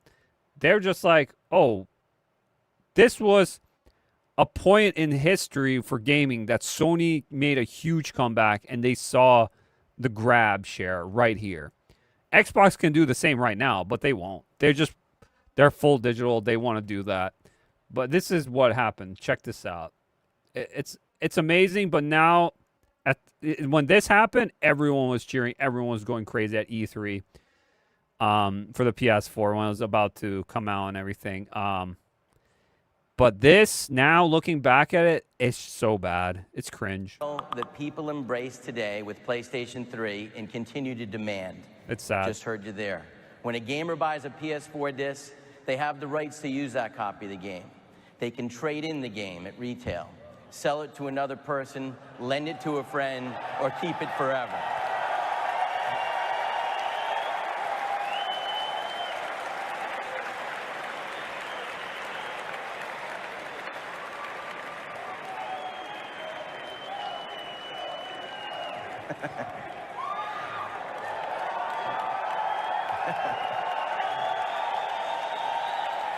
Look at it. Everyone's cheering. In addition, PlayStation 4 disc-based games don't need to be connected online to play. Wow. What a shocker, right? What a shocker. Everyone loves it. All the third-party countries, all the people that have less internet, they just want to put in a CD, plug and play the game. You know? Those people are fortunate that don't have faster internets. Come on. You're just literally, that market is just completely gone now. Or for any type of authentication. If you enjoy playing single-player games offline, PS4 won't require you to check in online periodically. Well, that's false now. PS5 does, but... Yeah. Yeah, what happened? What happened? Wow, what a different time. I wish we can go back. I wish we can go back to this time period.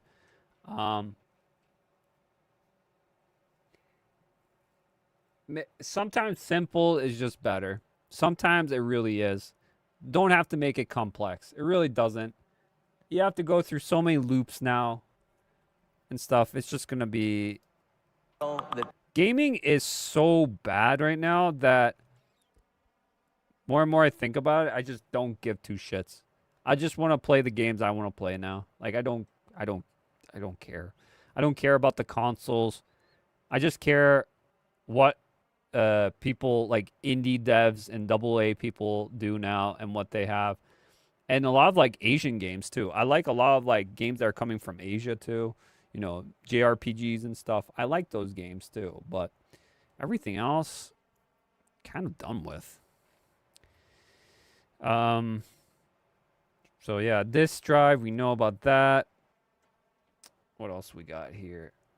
Physical media was the one and only thing that gaming consoles had over PC gaming. PlayStation/Xbox/Nintendo consoles are just the short bus equivalent of a PC. Here's your king. You dropped your crown. That's crazy. Called Classic Cage. Another one from her. The moment you corporate slaves made PlayStation comfortable, they went ahead and turned on all the shit they won you over with. All of the red flags were there this entire generation. You Sony throaters choose to defend all of the red flags. You get what you fucking deserve. Yep. Moeller here. Physical discs have become a download prompt these days anyway. It was obvious this was where they were going, and it's fucking sucks. First time they said collector's editions without discs, we knew it was nearly over. He's not wrong about that. Where I saw this during the PS4 generation too. It wasn't just PS5, it was PS4 too. Where the full game wasn't on the disc. It was you needed to put in the disc, and then during the online thing, it said you need to update the game and download it, but it was like a half download. So they were even doing this back then. So he's not wrong about that they were trying to limit it each time. And the collector's edition, that's true too. He's not wrong about that, but yeah, writing was on the wall for sure. The Helix console, yes, we know. Here's another meme. There's no game in the case, so I can't offer you anything. Sega CD Universe. That's crazy. You can't trade it in. Domino's Pizza makes about as much sense as us changing the digital pizzas. Crazy. Crazy. Legendary drops. Increasing price, increasing monetization, live service, AAA slop with outliers, removal of ownership, removal of physical products, game boxes with QR codes inside, an industry built on providing less and asking for more. Modern gaming is so extremely lame. I agree. Modern gaming is lame as fuck. It really is.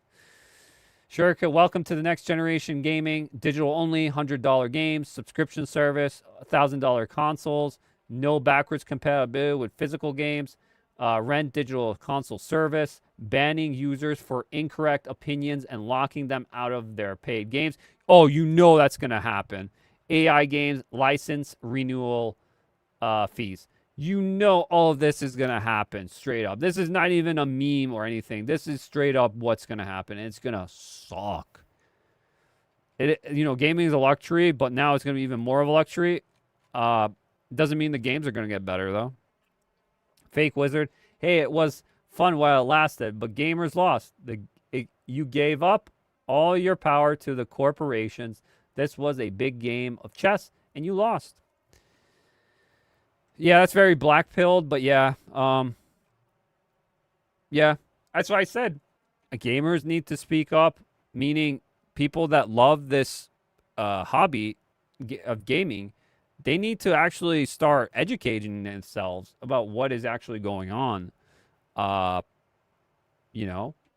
Because if you're not educated about this stuff, they can literally take everything from you, and you don't even know it. So... yeah.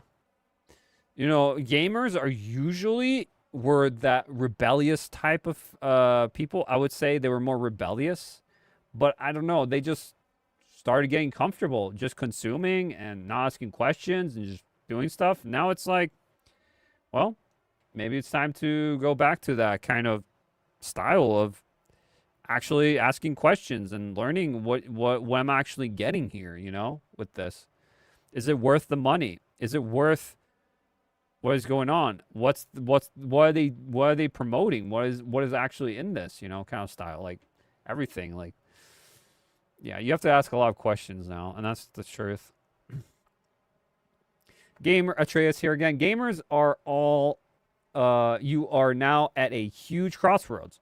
How will you respond to this evil company, Sony, deciding to take physical media away from you? Will you just fall in and take it? Or will you fight back and hello this to a huge opportunity for Xbox to take it back market share? But they won't. And then we got GOG coming in here and saying GOG shared a clear statement on digital ownership after Sony announces the end of physical discs.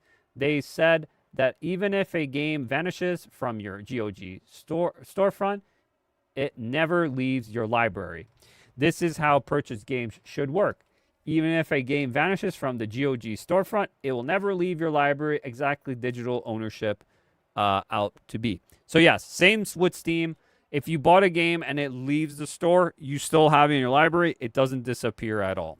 So you still own the thing. It's just if Steam leaves completely, which I don't think Steam will ever leave, you will lose everything in your library with that. But GOG, you could still have it forever. You could download the file. You can take the file. You could do anything you want with GOG ones. So, yeah, that's pretty much it with that one. And DRM free, too. Physical is going away, we know. And then this was the important update. This came out July 1st. What a start of a 1st of July. And new games. There's GOG again. Even if a game vanishes from the GOG store, you have leaves your library exactly as digital ownership ought to be. Never leaves your library. There you go. There you go. So PS3 and Vita are also leaving, which is unfortunate as well. This is why piracy is at an all-time peak, and it's deserved because, the movies were taken down. 500 plus movies. And here we go. More GTA. I think this is the last one. Called Classic Cage. I think it is fair to say at this point that this GTA fans are the dumbest fan base in the history of entertainment. You are a fucking embarrassment. Dexterdo. GTA 6 fans are paying eBay scalpers over retail price for pre-orders despite there being no storage. Pre-orders on eBay are selling for over $130 with some standard edition selling for the same price as the Ultimate Edition. Absolutely retarded. Absolutely one of the dumbest things. GTA fans could be one of the worst ones. Has to be. You can't be this excited for a game that you haven't seen anything for yet. There hasn't been any gameplay. There hasn't been anything shit for it. Just a cover and pre-order because you might get these. Dude. Stop being sheep. Stop being fucking consumers and start foaming out of the mouth because you need this right now. Start actually having a fucking bone in your body and fucking actually asking questions and actually stop. Like, just stop. Like, you need help. You're literally that one guy who said, you guys are crack addicts. You need help. You need help. Straight up. Stop. Just stop. So, yeah.